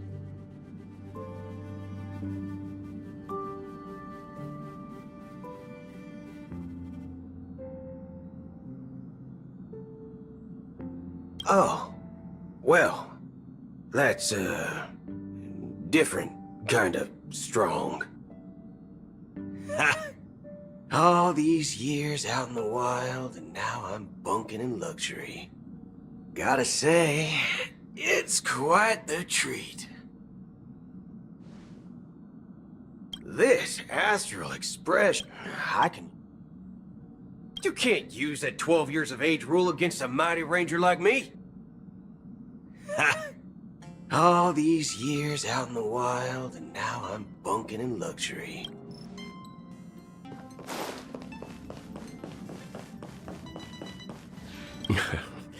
You're fast becoming an excellent trailblazer.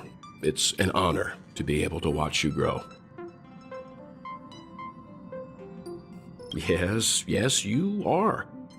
I've known many warriors in my time, and only a few achieve the kind of growth you have. Back home, where I'm from, you'd be rated at least an S tier. It's not been easy for you these past few days. You've earned some downtime. I'm looking forward to seeing how you'll perform on our next journey. Come to think of it, this trip to Penacony was the first time we trailblazed together, wasn't it?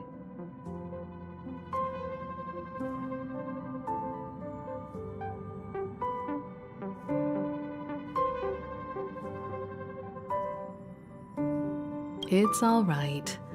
I understand your concern, but it's okay. I'm also a capable nameless, just like yourself.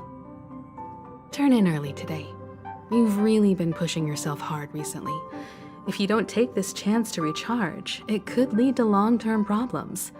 It seems fine when you're young, but it's a different story as you age.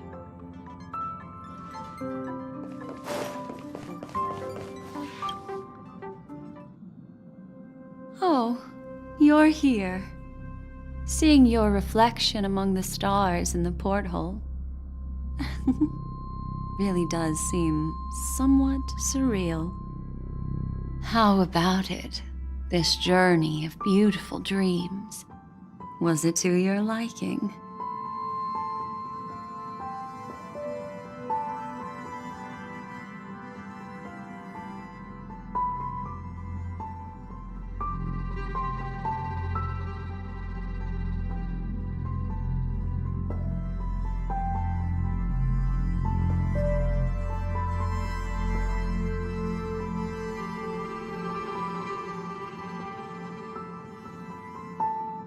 Oh, such elusive emotions. I've never encountered memories quite like this before. It stirred my curiosity. So, how about you hand that small parting gift back to me? I'm quite eager to have it back.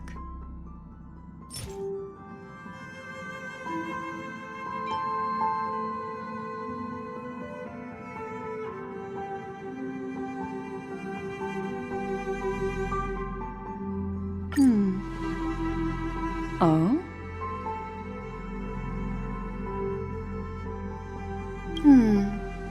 Never mind. I just stumbled upon a particularly fascinating spot in your memory. Before I explain, I would like to apologize to you. This farewell gift I gave you isn't really a compass from the memory zone, but merely an empty light cone. Remember when we entered the hotel in the dreamscape for the first time, and I procured a few trinkets from your companions? Their functions are similar. This way, I can always be attuned to your location, ready to assist immediately if you encounter any threats. But this is not its most intrinsic function. Light cones are slices of light used to encapsulate solidified phenomena. This empty light cone is the same. It can etch your memories in their most vivid form, and then allow me to admire and manipulate them, turning them into unique mementos. All the world is born from the power of mind and soul, and that power is memory. To prevent ourselves from being forgotten by the world, we must make the world remember us, or use our memories to recreate it. Life, seemingly vast, offers but a scant collection of impactful memories. Some joyful, some sorrowful, some light, some heavy. But you are different. Memory is a reflection of the future. Within that reflection, I see your unparalleled worth. You have the power to craft memories that can captivate the world. Your memory can illuminate the universe's future path. And that memory will be as scintillating as the star clusters you see in this porthole.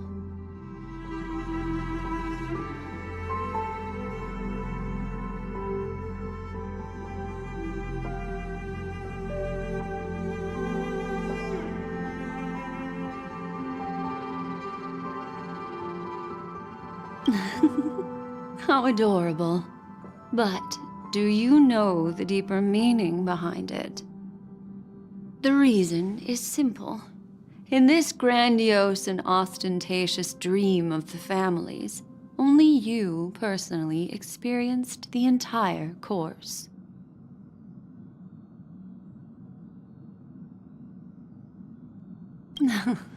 Patience, my friend.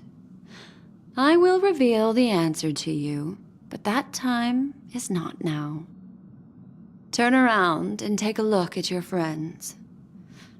Every one of them is reveling at the arrival of their next destination, all filled with hopes and expectations of their own present and future.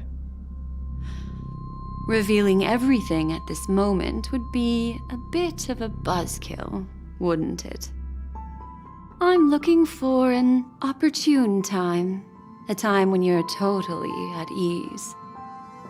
Perhaps when the night grows hazy and you're about to drift off would be the most opportune. How about one fine night? I will prepare the candles, aromatics, and even a cushy couch to create a cozy dreamland for you. And then I will tell you the answer in the form of a little bedtime story to lull you to sleep. Hi! Hello! Attention all passengers! The express is about to make the jump. Please be seated and hold on! It looks like we're finally about to set off. There are countless gleaming memories out there waiting for us. Why don't we just leave it at that for now? That's right.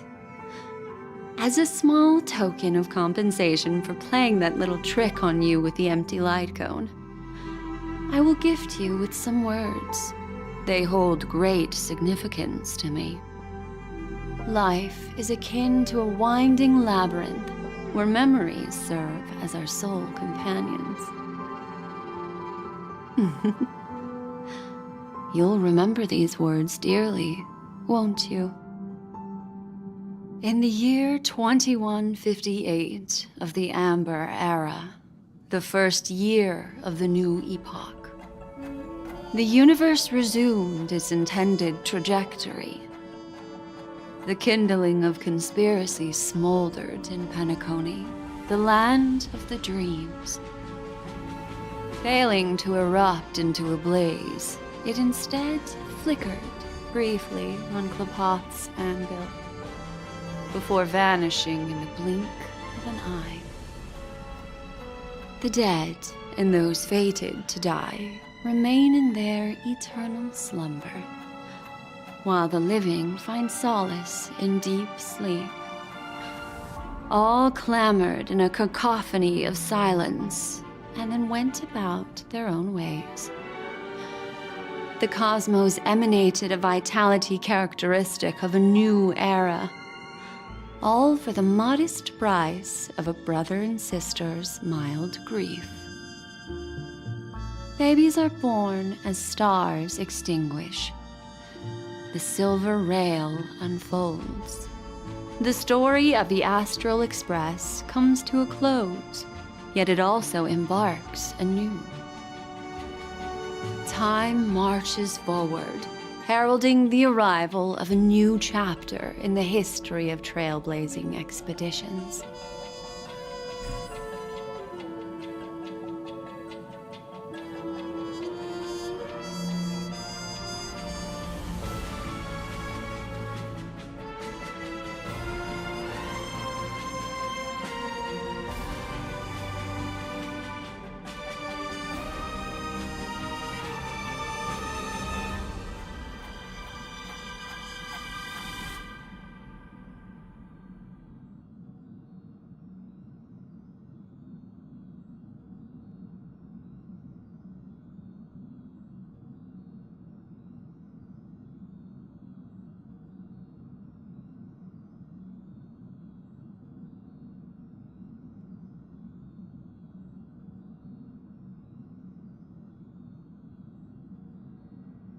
Countless shooting stars streak the sky tonight. If you can pick the right one, it will carry your wish to thousands of distant worlds. You're feeling very relaxed now, aren't you? So, then, it's time to tell you a little bedtime story. Well, let's start with a conclusion. The crew was defeated in the battle against Sunday. Everyone in Penacony failed, and no one survived. But don't panic. The truth, as horrifying as it may be, is not yet irreversible. there's still a glimmer of hope. And that's why I'm here. Next, I'll use this empty light cone that carries all your memories to relive everything that happened before. And when this story reaches its end, I'm sure someone as clever as you will notice that. There's a major flaw in the story you have experienced, yet within that flaw lies a glimmer of hope. Are you ready for it?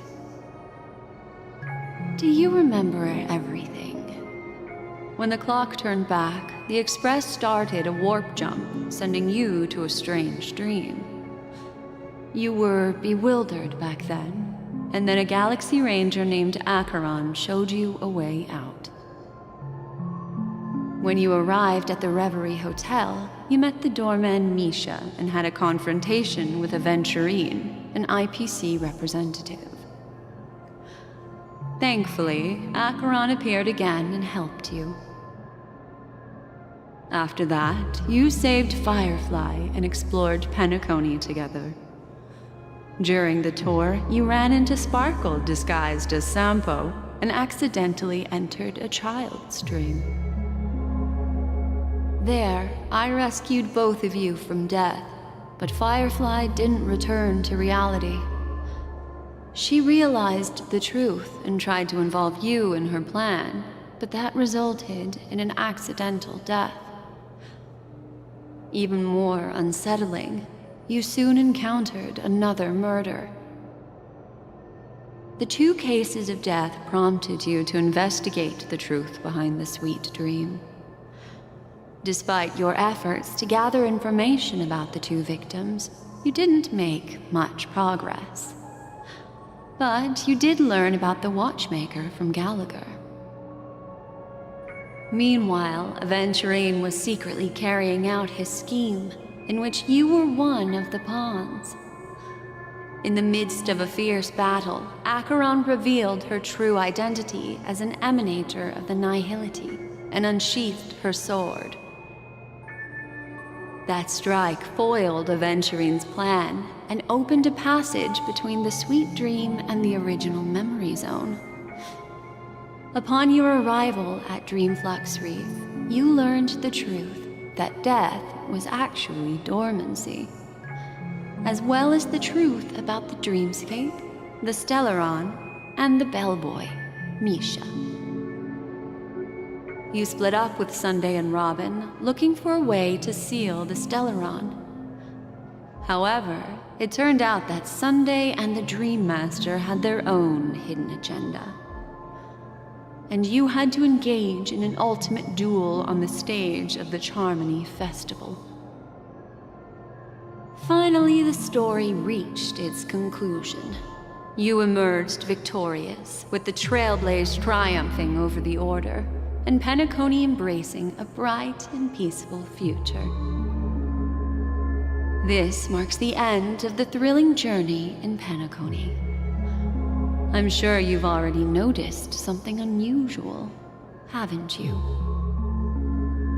The major flaw, which contradicts all the known information, hides in this story.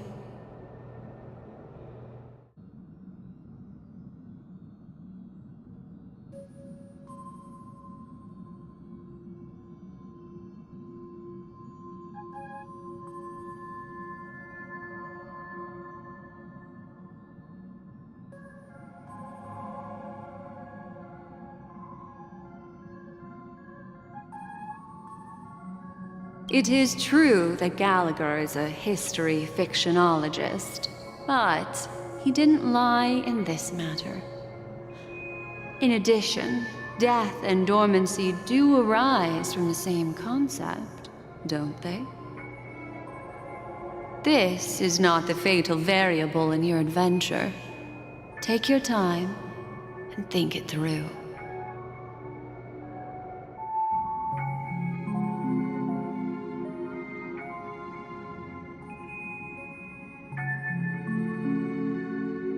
Are you suggesting that the sleeping and shapeless never bestows its gaze upon anyone, and thus no one can truly possess the power of the nihility? That's a very astute guess. But unfortunately, Acheron did progress further down the path of the nihility. Her unwavering belief in liberating the world from the grasp of paths surpasses the capabilities of ordinary humans. I'll discard that incorrect answer for you. Take your time and think it through. What is the fatal variable? Well, although the fake deaths of those two ladies don't align with our initial assumptions, this fact itself doesn't contradict the information we have so far. I'll go ahead and eliminate that incorrect answer for you.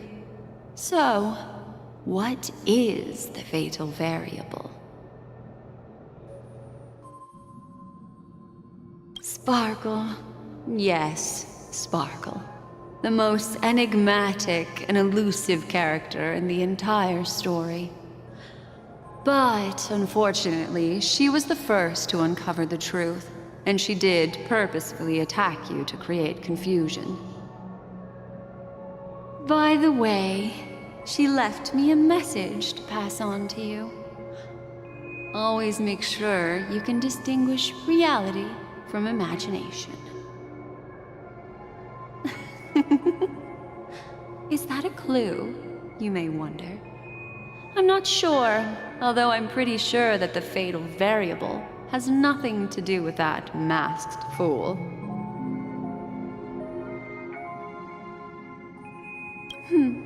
Little Misha. Or should I call him the Watchmaker? He's only a segment of memory in a dream bubble, but his ambition for the trailblaze led him to leave the bubble and embark on a grand adventure in Penacony. While Misha is a rather special memory zone meme, and he was granted power by the trailblaze, there's still one thing that he shouldn't be able to do.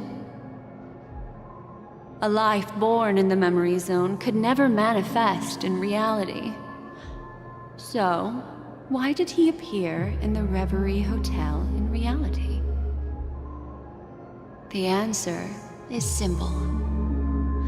He is the one fatal variable that contradicts all our known information. This means that you, who wholeheartedly believe in this memory, are still trapped in the dreamscape at this very moment. Wake up, sleepyhead. Break free from this eternal dream and return to the real world. We'll find our answers there. The train is about to make the jump.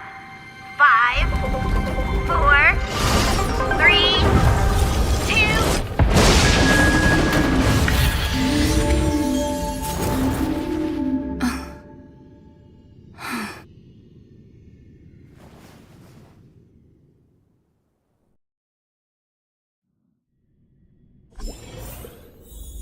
This way, darling.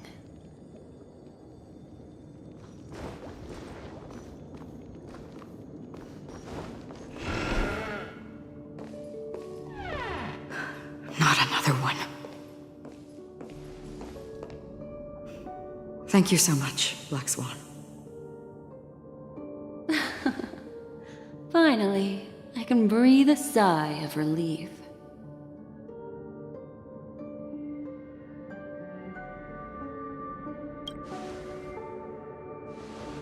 I understand you must be confused, and we'll do our best to shed light on the situation. However, before that, it's essential to know that this place is the rift between dream and reality. A place reserved only for those who have awakened from Enna's dream. Do you remember Sunday's ambitious plan? He intended to harness the power of the Stellaron, the collective will of over 100,000 Oak family members, and the desires of everyone in Penacony to usurp the harmony and restore the order. Unfortunately, it didn't stop there.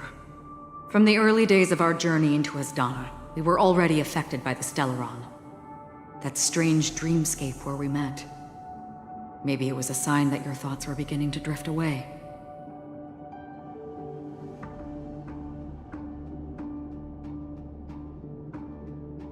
I don't think the goal of the Order was to put everyone into a deep sleep. Quite the contrary. They used the Stellaron to catalyze the leakage of Asdana's memoria into the material world, allowing the dreamscape to blend with reality. And that included a lot of memoria from the Beyond the Sky Choir. As time came and went, the dreams eventually became indistinguishable from reality, and reality became an illusion. People think they are awake, but their spirits have long since stepped into the Temple of Order. This is what makes Anna's dream so powerful. In this paradise governed by the Order, everyone indulges in their delightful dreams and lives happily ever after. I believe what you experienced in the sweet dream, except for that flaw, was real. Only in this way could you reach the destination, lifting the crisis in Penacony and embarking on your next trailblazing expedition. If it wasn't for Acheron's plan, we might have been trapped in this dream forever. Fortunately, while the path of the Order governs all things, it can't affect the Nihility. I came to realize this when the Dream Master tried to expel me at any cost. This is also why you felt a sense of peculiarity when traveling with her. Well, I'm not as fortunate as she is. Even if I'm a memo keeper, I was still influenced by the power of the Order and fell into hallucinations. However, thanks to your memories, now we still have a chance to turn the tide. For mortals, even if they possess the great power of a path, they can't create a flawless world like gods do. That's why there was a flaw in your dream. In other words, once you have realized the world is not real, you'll have a chance to break free from the dream. The flaw in your dream lies within Misha, who could have never appeared in reality. When I turned the pages of your memories, I realized that I was in an illusion too.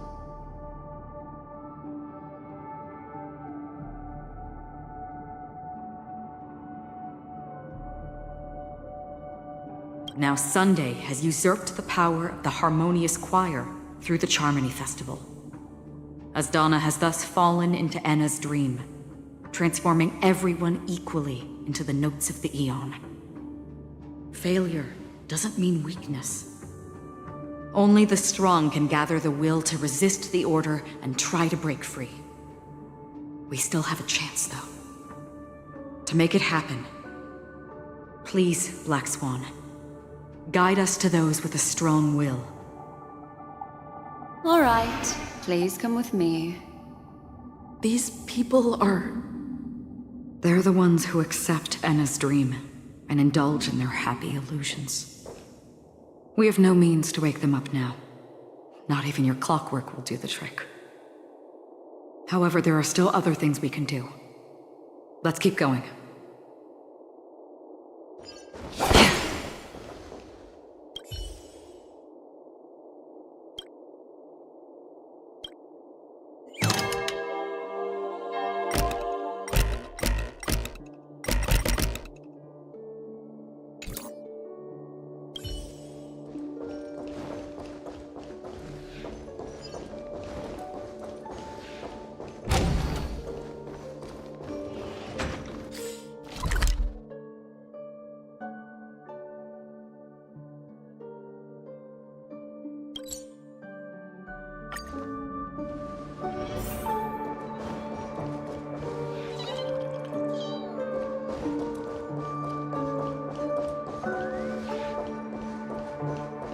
here we are.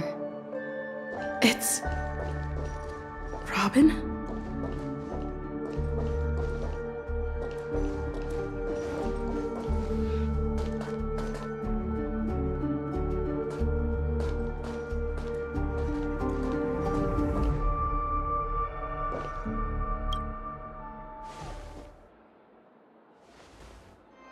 Finally, you've arrived.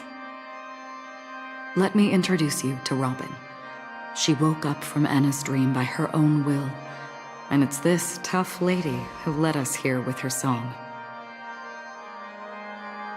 I woke up for the same reason as all of you. In the dream, I experienced something that could never occur in reality. Are we going to lock it up in a cage? I want to see it fly freely in the sky. Without us, this bird would be too fragile to survive on its own. Do you want it to die? No, but... Then let's take care of it together until it can return to the sky. Huh? Birds have wings because they're meant to fly. Even if they may crash on the ground one day, they shouldn't be trapped in a cage. Birds belong to the sky, so we should help them return there, right? The illusion was so impossibly blissful that I realized it was just a dream. And this is our final hope. Anna's dream is founded upon the harmonious choir, namely everyone's shared wishes. It will only materialize once the aspirations of all beings in Penacony merge as one. At present, it has become impervious due to people's desire to remain slumbering within the dream. And in order to destroy it, we must make everyone in Penacony want to wake up. Now comes the tricky part. How do we do it?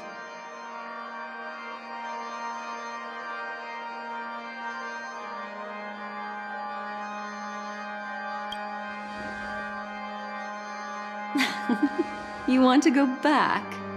Unfortunately, human consciousness always gravitates toward reality.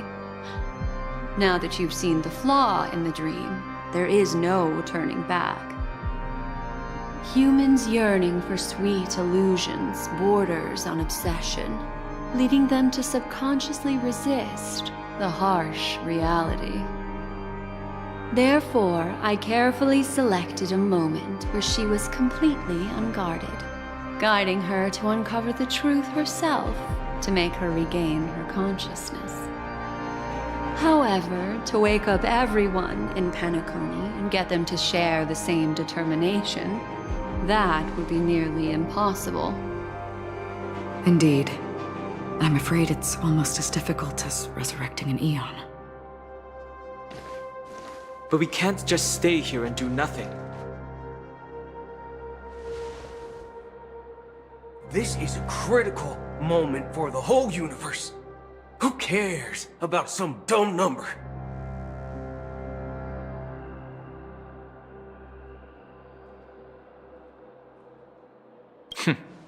Thanks to Black Swan. You're welcome. And thanks to the memo keepers in Penacony, too. I believe your partners have also awakened from their dreams. This is the first step of our plan. With the assistance from the Garden of Recollection, those who possess a strong will, like you, will gradually awaken from the dream. These free wills are the discord that will sway Anna's dream. However, awakening a mere handful of individuals is insignificant compared to the vast number of people immersed in the dream. We must find other ways to awaken the free will of millions of people within a short period of time. If breaking through from the inside proves challenging, we can seek assistance from the outside. We've long been aware of a potential solution. Asdana is a galaxy known for its abundant memoria and the remarkable phenomenon known as synesthesia dreamscape. When people first enter this place, they often find themselves and others sharing a collective dream. At this very moment, there was only one dream encompassing the entire Asdana system. So, you mean, if we can attract a large number of outsiders to this system, their free will would intertwine with this dream and shake it to its core? However, those outsiders might also succumb to the dream and become the foundation of the Order instead. The real challenge is, how can we gather a huge number of people as determined as you within a short period of time? Looks like the Jade Abacus of Allying Oath will be the only solution. No. No need for that. Keep your once-in-a-lifetime treasure. We don't need to bother the Cienjo Alliance for such a tiny request. You want thousands of people with unwavering free will? That's easy. Just leave it to us Galaxy Rangers. You can gather Galaxy Rangers? Outsiders may see Galaxy Rangers as elusive and disconnected individuals, and actually, they're right. And that's why we have a tacit understanding among us. Do you know what it is, Acheron? It's the relic I returned to you. Exactly. Its owner must have told you that it's meaningless to anyone other than a Galaxy Ranger, and that it can only fulfill its purpose when returned to its rightful owner. Because it's a burial artifact, worthy only of a hero who has served the Galaxy Rangers with honor. When its light illuminates the universe, it means the fall of a hero, and in the direction it falls, countless meteors will streak across the sky. Those meteors are Galaxy Rangers, coming from all corners of the cosmos, driven by a shared purpose, without questioning the cause or counting the cost, because we abide by a common principle. The shooting stars of the hunt only descend on the longest night, and with them comes the dawn. We've stayed silent for far too long. Now, it's time to remind all the cowards, oppressors, and villains of the universe of our presence. I'll be the one to ignite the first spark. Once the dreamscape is swayed, I'll complete the second step. I'll fine-tune the slumbering souls with the Song of the Harmony, interrupting them with the discord of trailblaze, and guiding them towards reality. It's true that some people are born strong, and others are born weak. If the trailblaze is the target of heroes, then the Harmony will guarantee that the strong help the weak. Only the people of Penacony themselves can be the saviors of their homeland. Their path of happiness should be forged by themselves. While I may not be a nameless, I'm willing to instill courage in all those who need it. This includes my brother as well. Anna's dream is too cruel for him and everyone else. Your plan sounds well conceived, but still, it appears somewhat idealistic and romantic. The flaws rooted in human nature can't be eradicated overnight.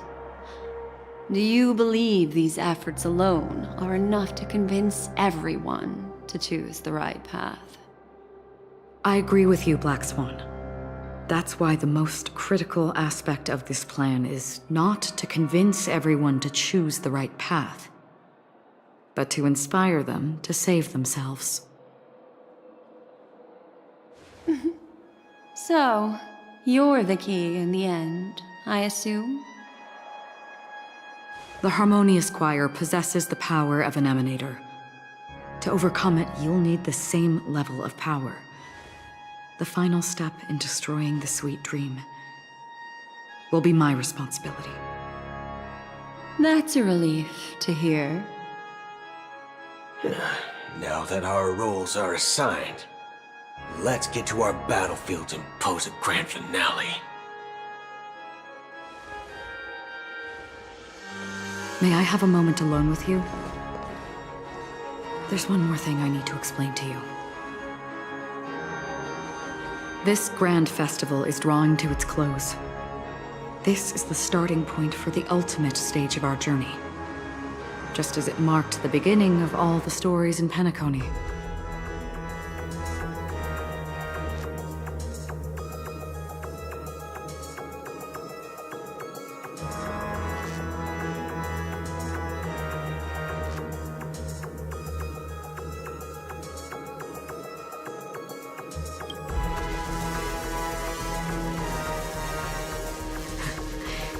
Only by reflecting on our steps can we remember the path we should be walking on, and the companions who have walked alongside us. There's something you should know. We were able to locate you within this boundless dream, and find the key to breaking free from the dream. All because of one person's unwavering dedication. Firefly. She awakened from the dream ahead of others, discovered the Express amidst the stars, and brought us valuable information about the remnants of the Order. She may have been aided by the script, and it came at a cost. As you know, Firefly is a stowaway who entered the dreamscape in a different way from ours. Without the dream pool and the hotel or assistance from the family, she can only awaken from this dream in one way. A real death. We mustn't fail her determination. I'm not implying that we must win this fight no matter what, but our resolve should match that of that courageous lady. Are you ready?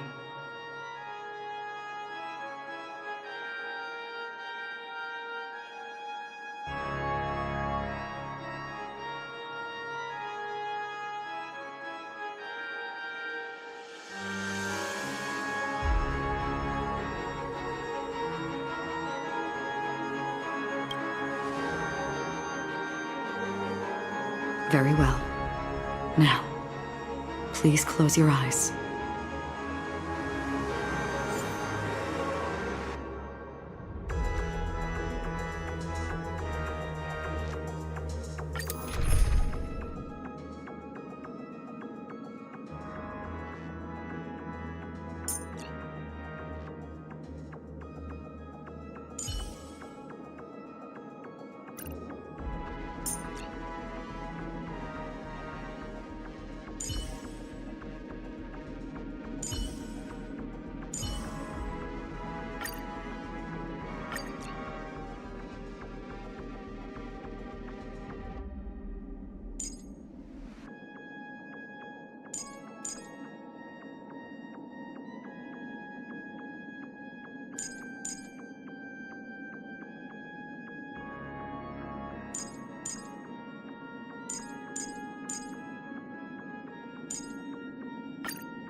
How long has this reign been ongoing? If I remember correctly, it has lasted for decades, or even centuries. The unwavering determination of the Hunt followers persists even in death. But thankfully, we've guided those lost souls to their lives beyond. They were heroes in their time. And they won't be reduced to puppets of the Nihility in their death. You see, the shadows on the sea have vanished. Do you remember? He once said that the sky would clear when the regrets of the departed had faded away. But it's still raining. I know. So, why is all this? Why did this rain choose me?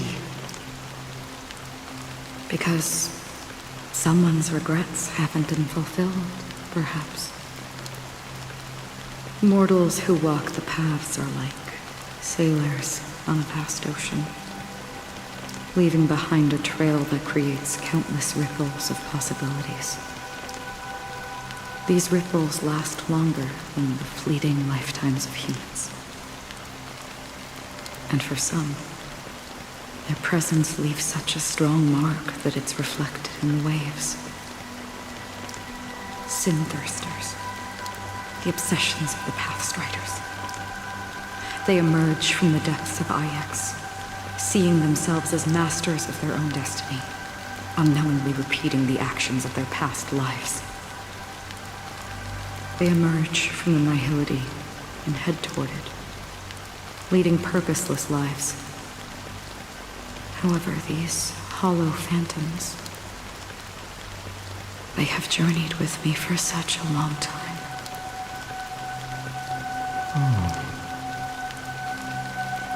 So this is how it is.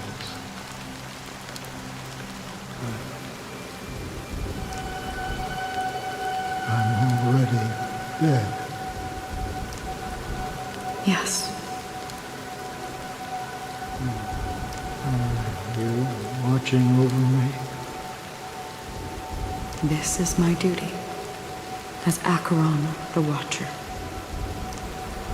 I'm guarding the path to the abyss of the nihility, guiding every soul reluctant to become one with it. Back to this side. But if this is what the departed ones expected, should you try to change it? I don't know. But someone once told me that when the inevitable moment came, he hoped that someone would stand at his grave and place a bouquet of flowers. Even if it doesn't make sense at all? Some tasks have to be done, even if they are pointless. I have experienced that much already. Please extend your hand and then close your eyes. I'll carry your wish with me and fulfill it. Only then will I be able to put an end to the final regret by the Dead Sea. Will I ever see them again? Yes, that is certain. Because it was you who told me about the Express, your two former companions. The expedition cut short by the swarm, your narrow escape from death, and your encounter with the Galaxy Rangers. And Penacony, the hometown to which you could never return. Yeah.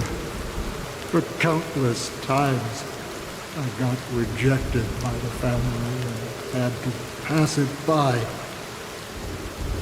But I knew that my companion was still there.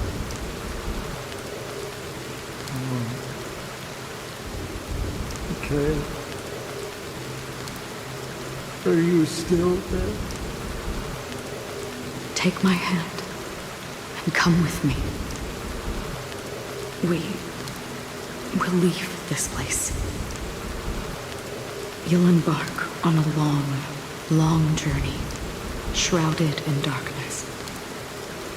But fear not, as a touch of red will be awaiting you at the end of the path. That's the color of existence.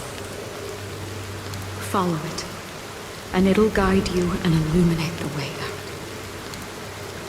By doing so, you'll eventually reunite in the warmth of the sunlight.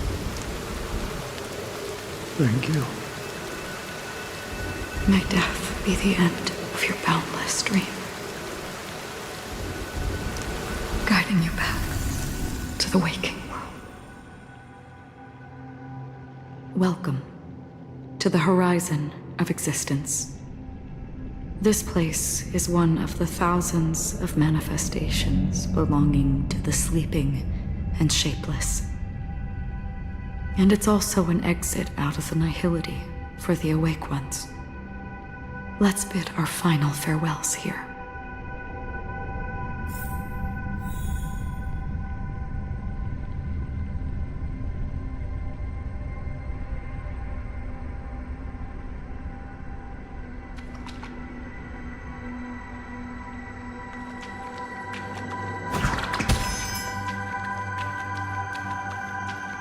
Always distinguish between reality and imagination.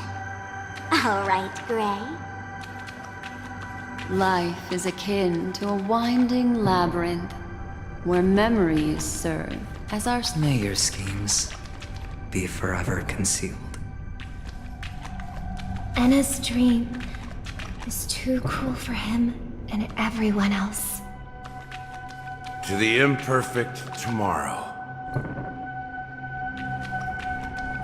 I still remember the question on the invitation letter. Why does life slumber?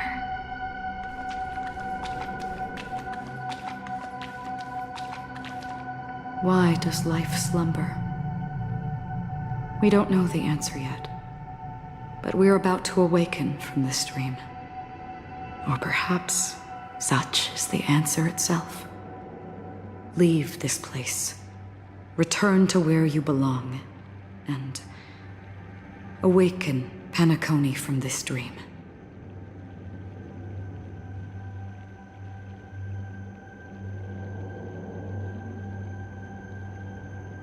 As I said, our plan is not about convincing everyone to choose the right path, but about inspiring them to save themselves. So, when will people actively save themselves?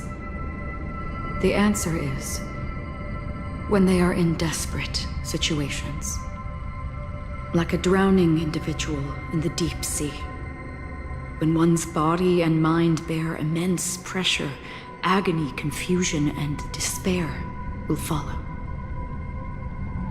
I firmly believe that. The fragility of humankind often freezes them in their tracks. But in truly desperate situations, they will strive to save themselves. And now, Penacony has enough heroes to lead them forward.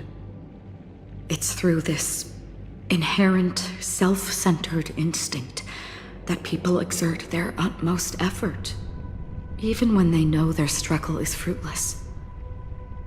As absurd as it may seem, it's their resistance. As for now, it is time to guide them, not as a savior, but as a nameless among those mortals. In this way, you will reunite in the warmth of the sunlight. The rain is intensifying. Before we part ways, please allow me to ask a few final questions. So far, you have forged unbreakable bonds with numerous individuals and entities in the sweet dream. Might I ask if you fear severing these bonds with your own hands?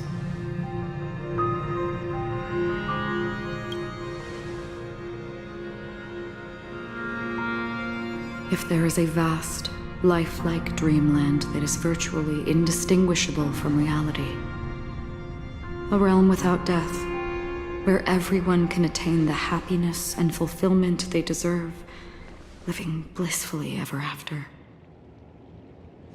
I would ask, would you wish to stay?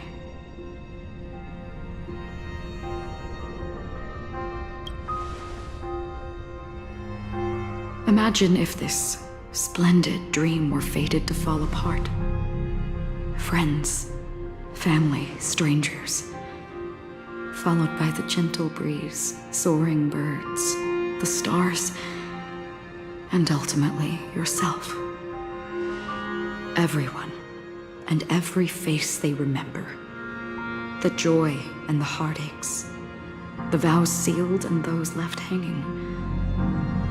All will inevitably march towards a predetermined ending.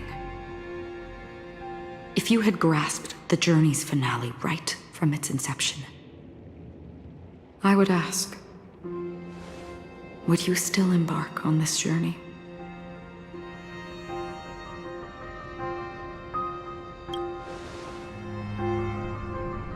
I'm glad. The answer itself doesn't matter. What matters is that you've made a decision. Listen, touch, and ponder. And therein lies the sensation. Cherish it, because that's what makes us exist. Such is the only answer humans can offer when facing the nihility. If the nihility represents the primal fear of life, rendering any lofty convictions insignificant under their imposing shadow, then behind this shadow, there must exist the most fervent source of light in the world.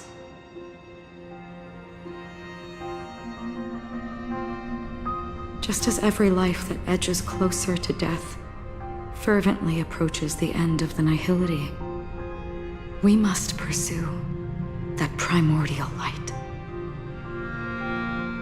Now come to think that you exist in the nihility, and you watch over others to depart it.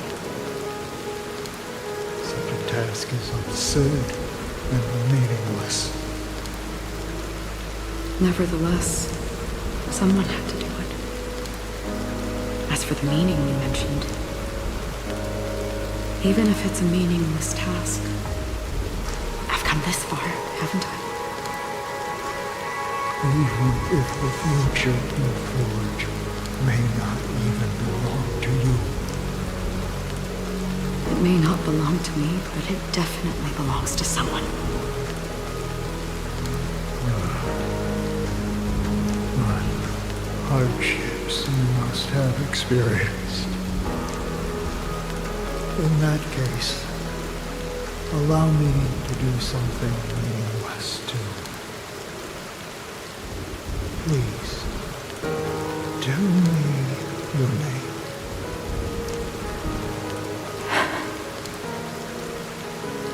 Perhaps my existence will vanish in the next moment. Nobody will remember this conversation or your answer. But I believe that your name should be remembered. And this universe will remember it as well.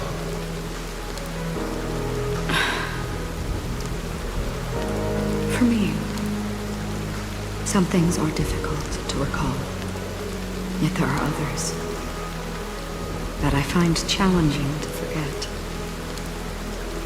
Such is memory, a creation of the past that blossoms into significance in the distant future. I remember that marks the start of my journey, the origin of the vibrant red hue in my life, and the most fervent element amidst every tempest. That's my name. Raiden Ozenmori May.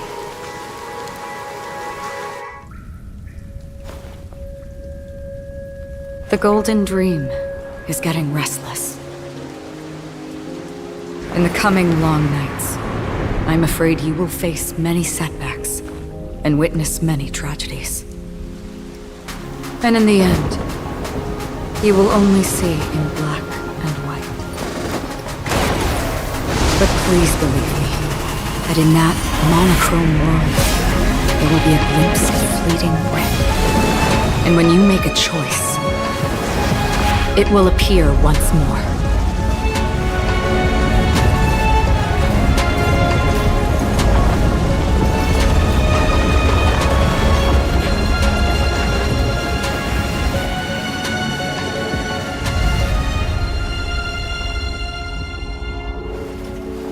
what you must do is ponder its significance.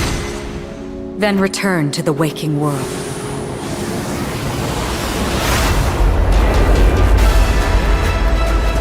That's where we all find our answers.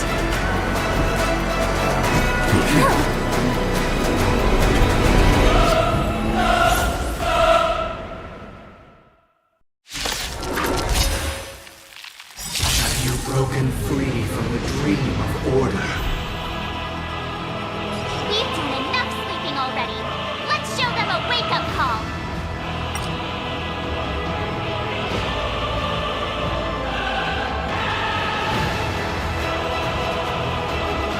All things in this world have their laws. Human creations!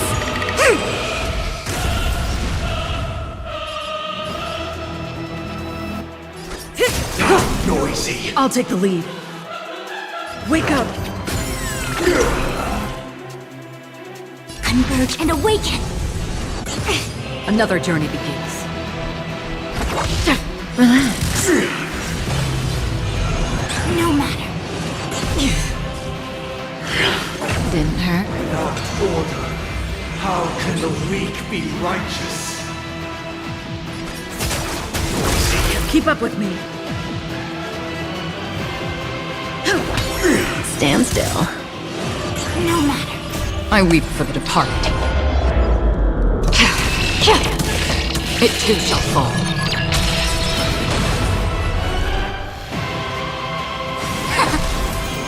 Again? Any objection? Feel free to make your case. Didn't hurt. Good times never last. Time to say bye. Noise. Boom. Destined for oblivion. Noisy.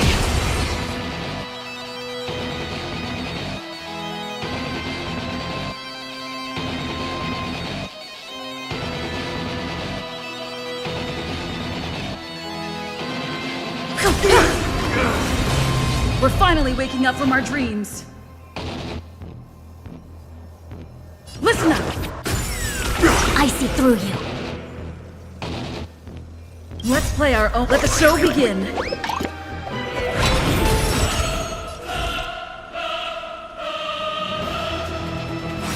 Disorderly noise. Again? May as well kill them all. Disorderly noise. Stand still. Still water to Disorderly noise. Still the same old. I weep for the departed. It too shall fall.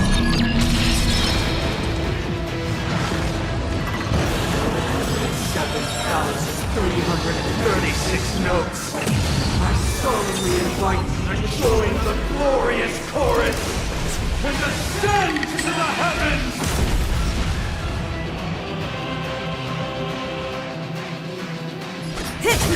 Now noisy.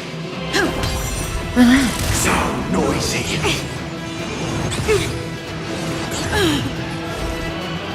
Together as one. Destined for oblivion. Yin and yang. Good times never last. Time to say bye. Boom.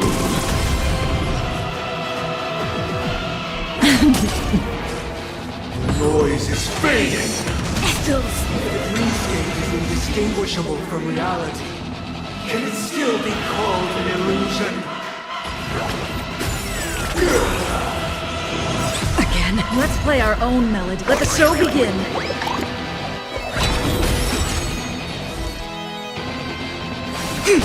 Stand still. Yin and yang. Perfect melody I command. Recreate paradise anew!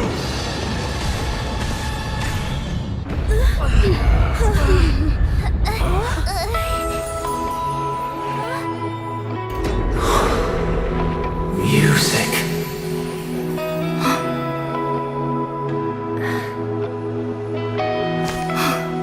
There seems to be another kind of sound coming into the Order's symphony.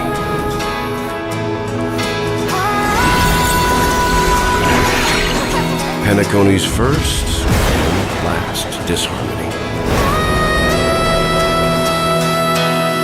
I'll take the lead. Those imprisoned in their dreams are awakening for freedom. Disorderly noise! Robin, is that you singing? Brother, you have heard their cries. This is not the paradise they hoped for. Even so, they don't know where they should be heading. That's why I had to become the lone star in the sky to guide them. Even if that star must hang in a perpetual night of solitude.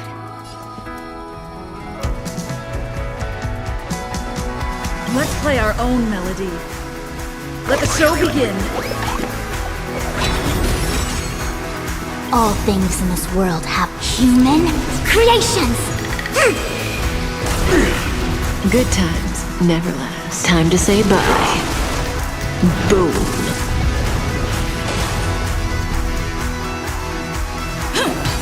May as well kill them all. Noisy. Destined for oblivion. A quick divination. I weep for the departed. It too shall fall.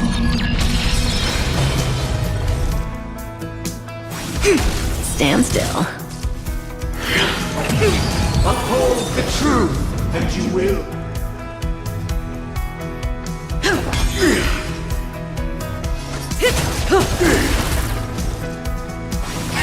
Noisy.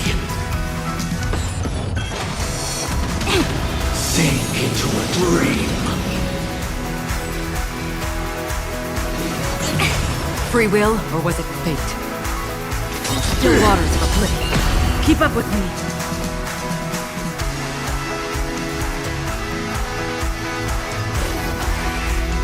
The weakness of humanity cannot be redeemed by others.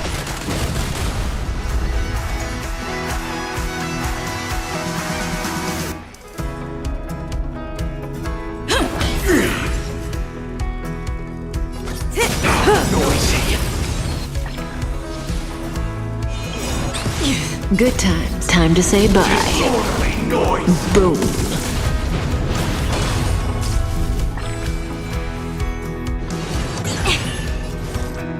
Converge and awaken. Still the same. All things human creations. Disorderly noise. Stand still. Let's play our own melody. Let the show begin.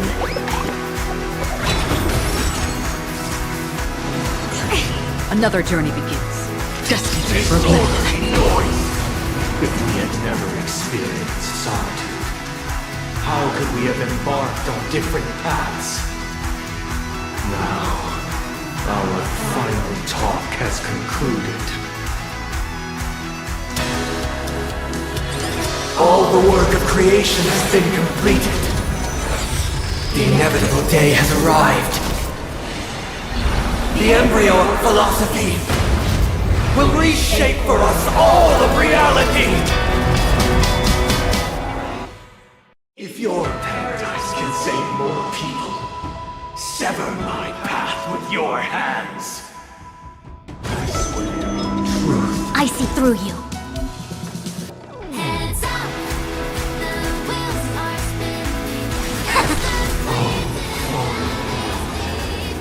May I honor Witness the will of the weak. insolent. I'll take the lead.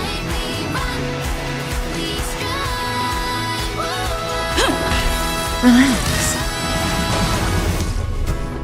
This 7-day vow, I command you to heed my summon.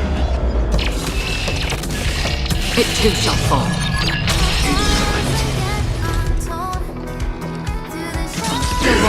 play. Uh-oh. I have a bad feeling about this.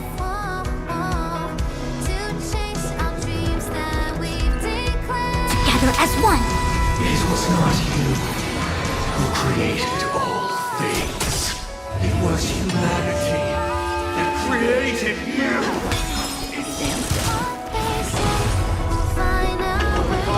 You become the foundation of our paradise. Good times. Time to say bye. Boom.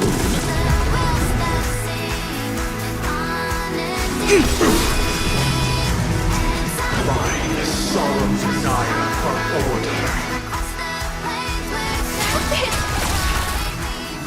To achieve the perfect the order is not the only choice. Even if the future is full of pain, we won't escape from it.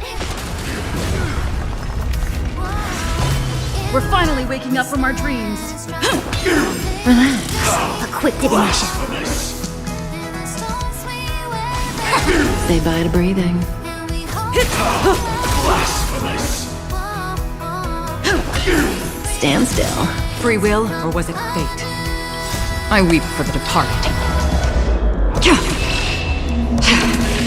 It too shall fall. Still waters of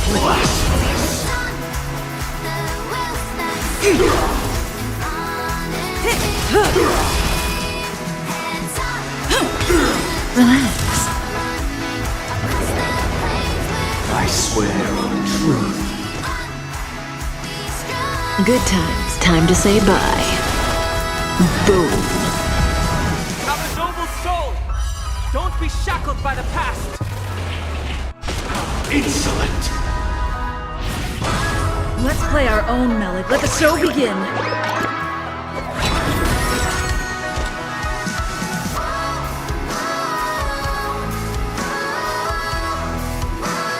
Desperate for oblivion. May as well kill them all. Insolent!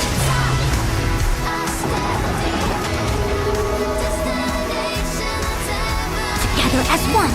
I swear on values. Stand still. I swear on rules.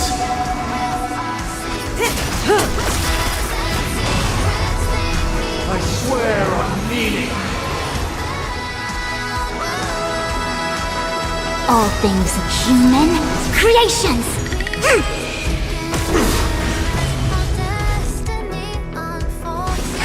Relax.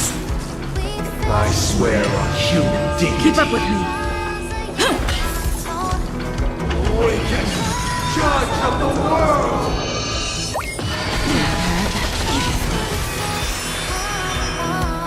Still waters of oblivion.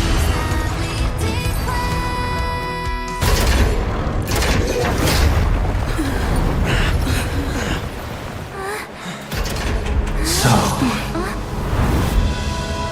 why does life slumber?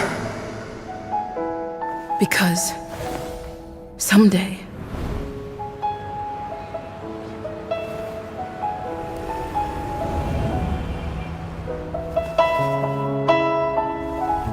we will wake up from our dreams.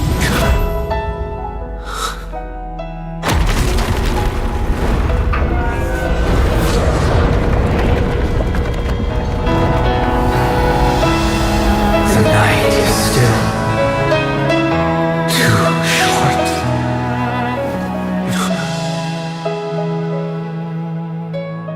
Brother, the dream is over.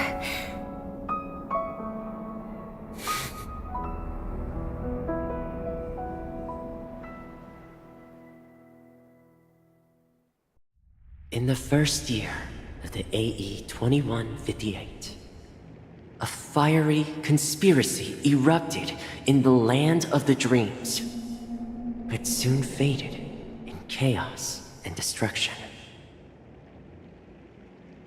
Whispers carried the tale of those fateful 48 system hours, when a sun teetered on the precipice of collapse, a paradise stood on the brink of destruction, and a world was poised to surrender to its new master.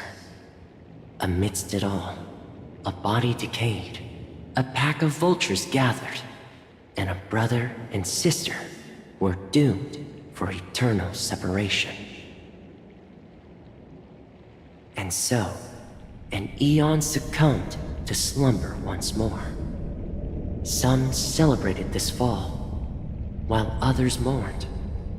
Among the insignificant witnesses, mere specks in the vast tapestry of the universe, it was said that this time, the Eon met their demise with dignity. As the cosmos bathed in the radiance of a pure dawn, a tempestuous storm brewed on the horizon. The chant of everything for the Amber Lord grew ever louder. Yet, no matter how one contemplated, time inexorably swings Klapot's colossal hammer in eternal cycles. The tale of the Astral Express reaches both its conclusion and a new beginning. Time marches forward, heralding the arrival of a new chapter in the history of trailblazing expeditions. Brother, do you think the stars will fade away? Where did that come all of a sudden? Because the constellation that looks like a bird, the torrent eagles, looks a bit dim lately. It's the Torment Eagles. Don't worry, it's still there. It's just it's located in the inner ring of Penacony and can only be seen when spring and summer overlap. As for the question you asked, I think stars do die, just like people. But do you know, sister? No star actually belongs to the present. The light we see from them is from a long time ago. Even after the stars perish, their light will travel millions of light years, spanning countless years, to illuminate the night sky of another world. In our paradise, I believe there will be a star like that, shining with the same light. Its radiance will last forever, and its name will be happiness. No, not just one star. We should have 2 stars. Or maybe even more. Yeah, you're right. It's a deal. It's a deal, then. This is our promise, and nothing will sway our ideals. Yeah, you bet.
It's a pleasure to hear your voice again. Congratulations. You've become the biggest winner of this festival. Are you calling just to poke fun at me? No. I'm just impressed. Not only did you venture alone into Penacony and discover the truth of Dreamflux Reef, but you also managed to escape with the help of that Knight of Beauty. Remember the recording you received from your trailblaze friend? It's now the most valuable chip in this game. However, this came at a high cost. Losing a cornerstone is a hefty price to pay. Diamond just called a meeting to discuss what to do with you. Just as I expected. So is Diamond planning to demote me, or kick me out of the 10 Stonehearts? Why don't you take a wild guess? Well, alright. Then I'll guess. He's going to promote me to P46? Alright. What will you wager? Are we talking about a real bet here? I don't want to wager anything just to escape your clutches. But if it's just a friendly bet, I'll put on the line what I did when we first met. I'll bet my life, ma'am. Interesting. But since it's Diamond's call, no one can predict the outcome. I'm on my way to Penacony. Once everyone is settled, we'll return to Pier Point for the final showdown. Sounds like I'll be out of the action for a while. Finally, a chance to kick back and relax. Yeah. Leave everything to me and Topaz, child. Thanks to you, as soon as the Jade Stone was delivered to the family's compound, we finished up our preparations. The seeds we planted have taken root. Soon, it'll be time to reap the rewards. Huh?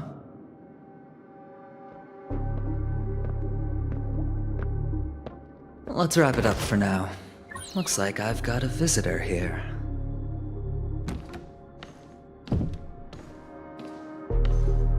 Oh, so many surprises today. Didn't expect a Galaxy Ranger and wanted criminal to show up here.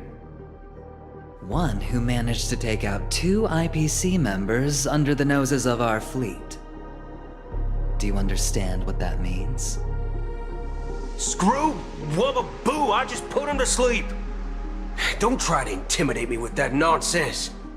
Besides, I've taken down more IPC lackeys than the residual value you squeezed. And I don't mind adding a few more zeros to my wanted poster. I have a question for you. Be honest, or I don't mind putting a bullet into your head.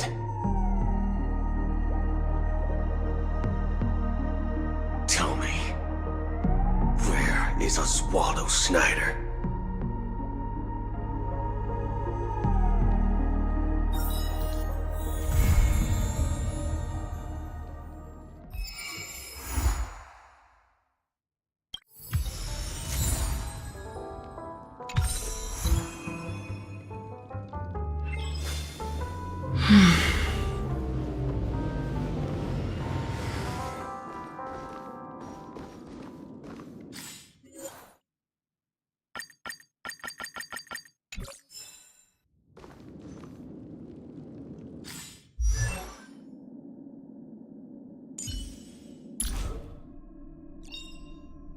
Unknown to each other, yet united in purpose, we make the same choices.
It's your call.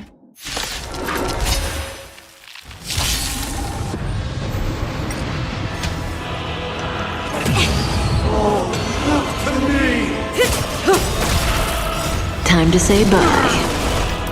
Boom. Converge and awaken. Stand still. I weep for the departed. It too shall fall. Destined for oblivion. Disorderly noise! The noise is fading! It didn't hurt. Noisy! Relax. Disorderly noise! Gods awaken! On the still waters of oblivion. I weep for the departed. It too shall fall. With wisdom comes protection. Stand still. Human creations. Noisy. All things are part of the melody. Yin and yang. Time to say bye. Boom. Noisy. Together as one. Relax. Destined for oblivion. All the work of creation has been completed. The inevitable day has arrived. I weep for the departed. It too shall fall. I swear on truth. I swear on the calendar. Stand still.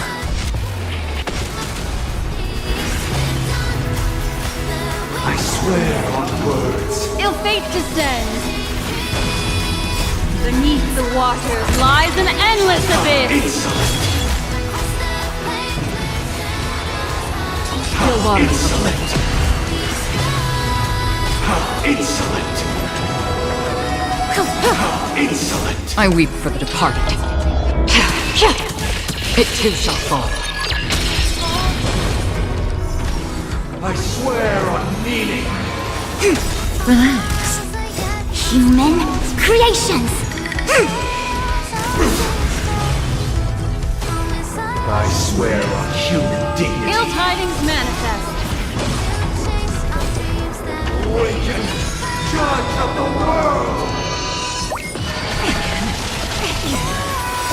Time to say bye. Boom. How insolent! Destined for oblivion. Together as one. Stand still. I weep for the departed. It too shall fall.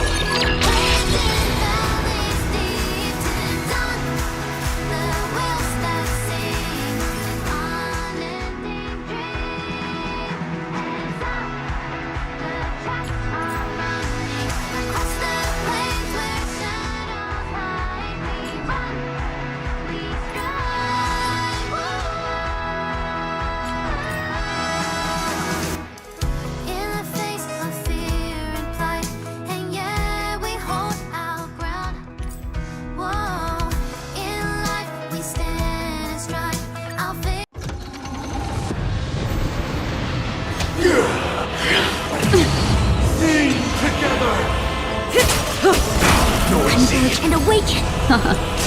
Relax. Sound noisy. Again.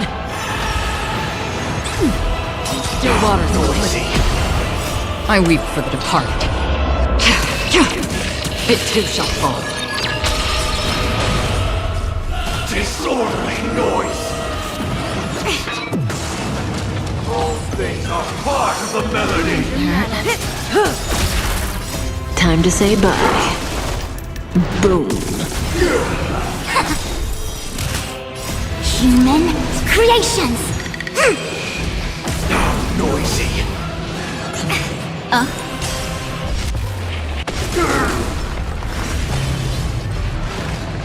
Gods awaken!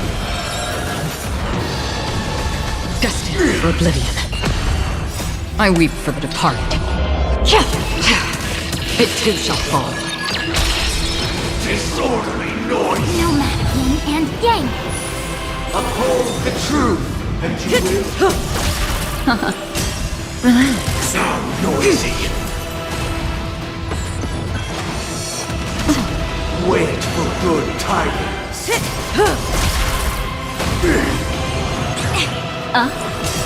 Stand still. Beneath the waters lies an endless abyss. Noisy. I weep for the departed. It too shall fall.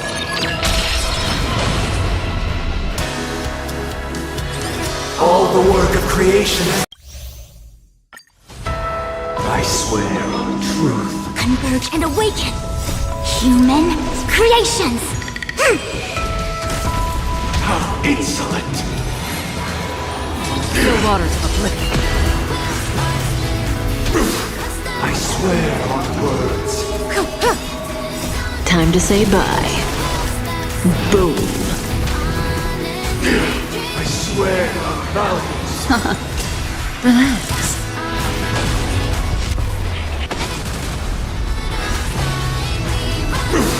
I swear on rules. I swear on meaning. Destined for oblivion. I weep for the departed. It too shall fall. I swear on human dignity. Awaken, judge of the world! Stand still. I swear on truth. I swear on the calendar. Still waters of oblivion. I swear on words. Together as one. I swear on values. Relax.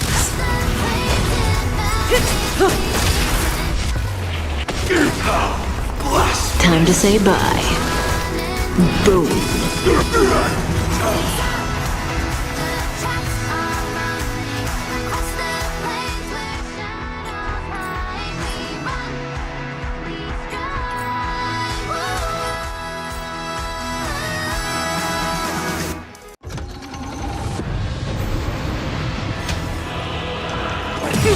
Yin and yang. Human creations. To me! Converge and awake.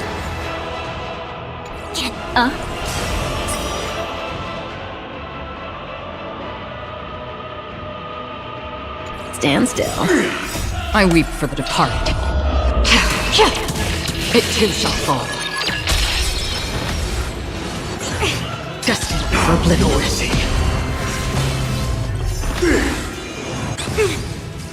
Disorderly noise! All things are part of the melody! No matter. Relax.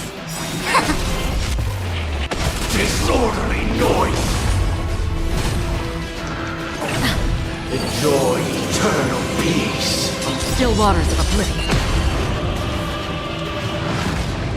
Gods awaken! Yin and yang. I weep for the departed. It too shall fall. Time to say bye.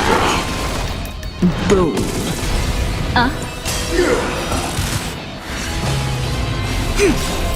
Human creations. Didn't hurt. Wisdom comes protection. Relax. Sound noisy. I weep for the departed. It too shall fall. All the work of creation has been completed. The inevitable day has arrived. The embryo of philosophy will reshape for us all of reality. I swear on truth. Destined for oblivion. I swear on the calendar. Together as one. I swear on words. I swear on mountains. Stand still. Beneath the water lies an endless abyss. Insolent. How insolent. I swear on meaning. Still waters of oblivion. I weep for the departed. It too shall fall. I swear on human dignity. Time to say bye. Boom. Awaken, judge of the world! Relax. How insolent! I swear on truth. I swear on the calendar. Destined for oblivion. I swear on words. Stand still. I weep for the departed. It too shall fall.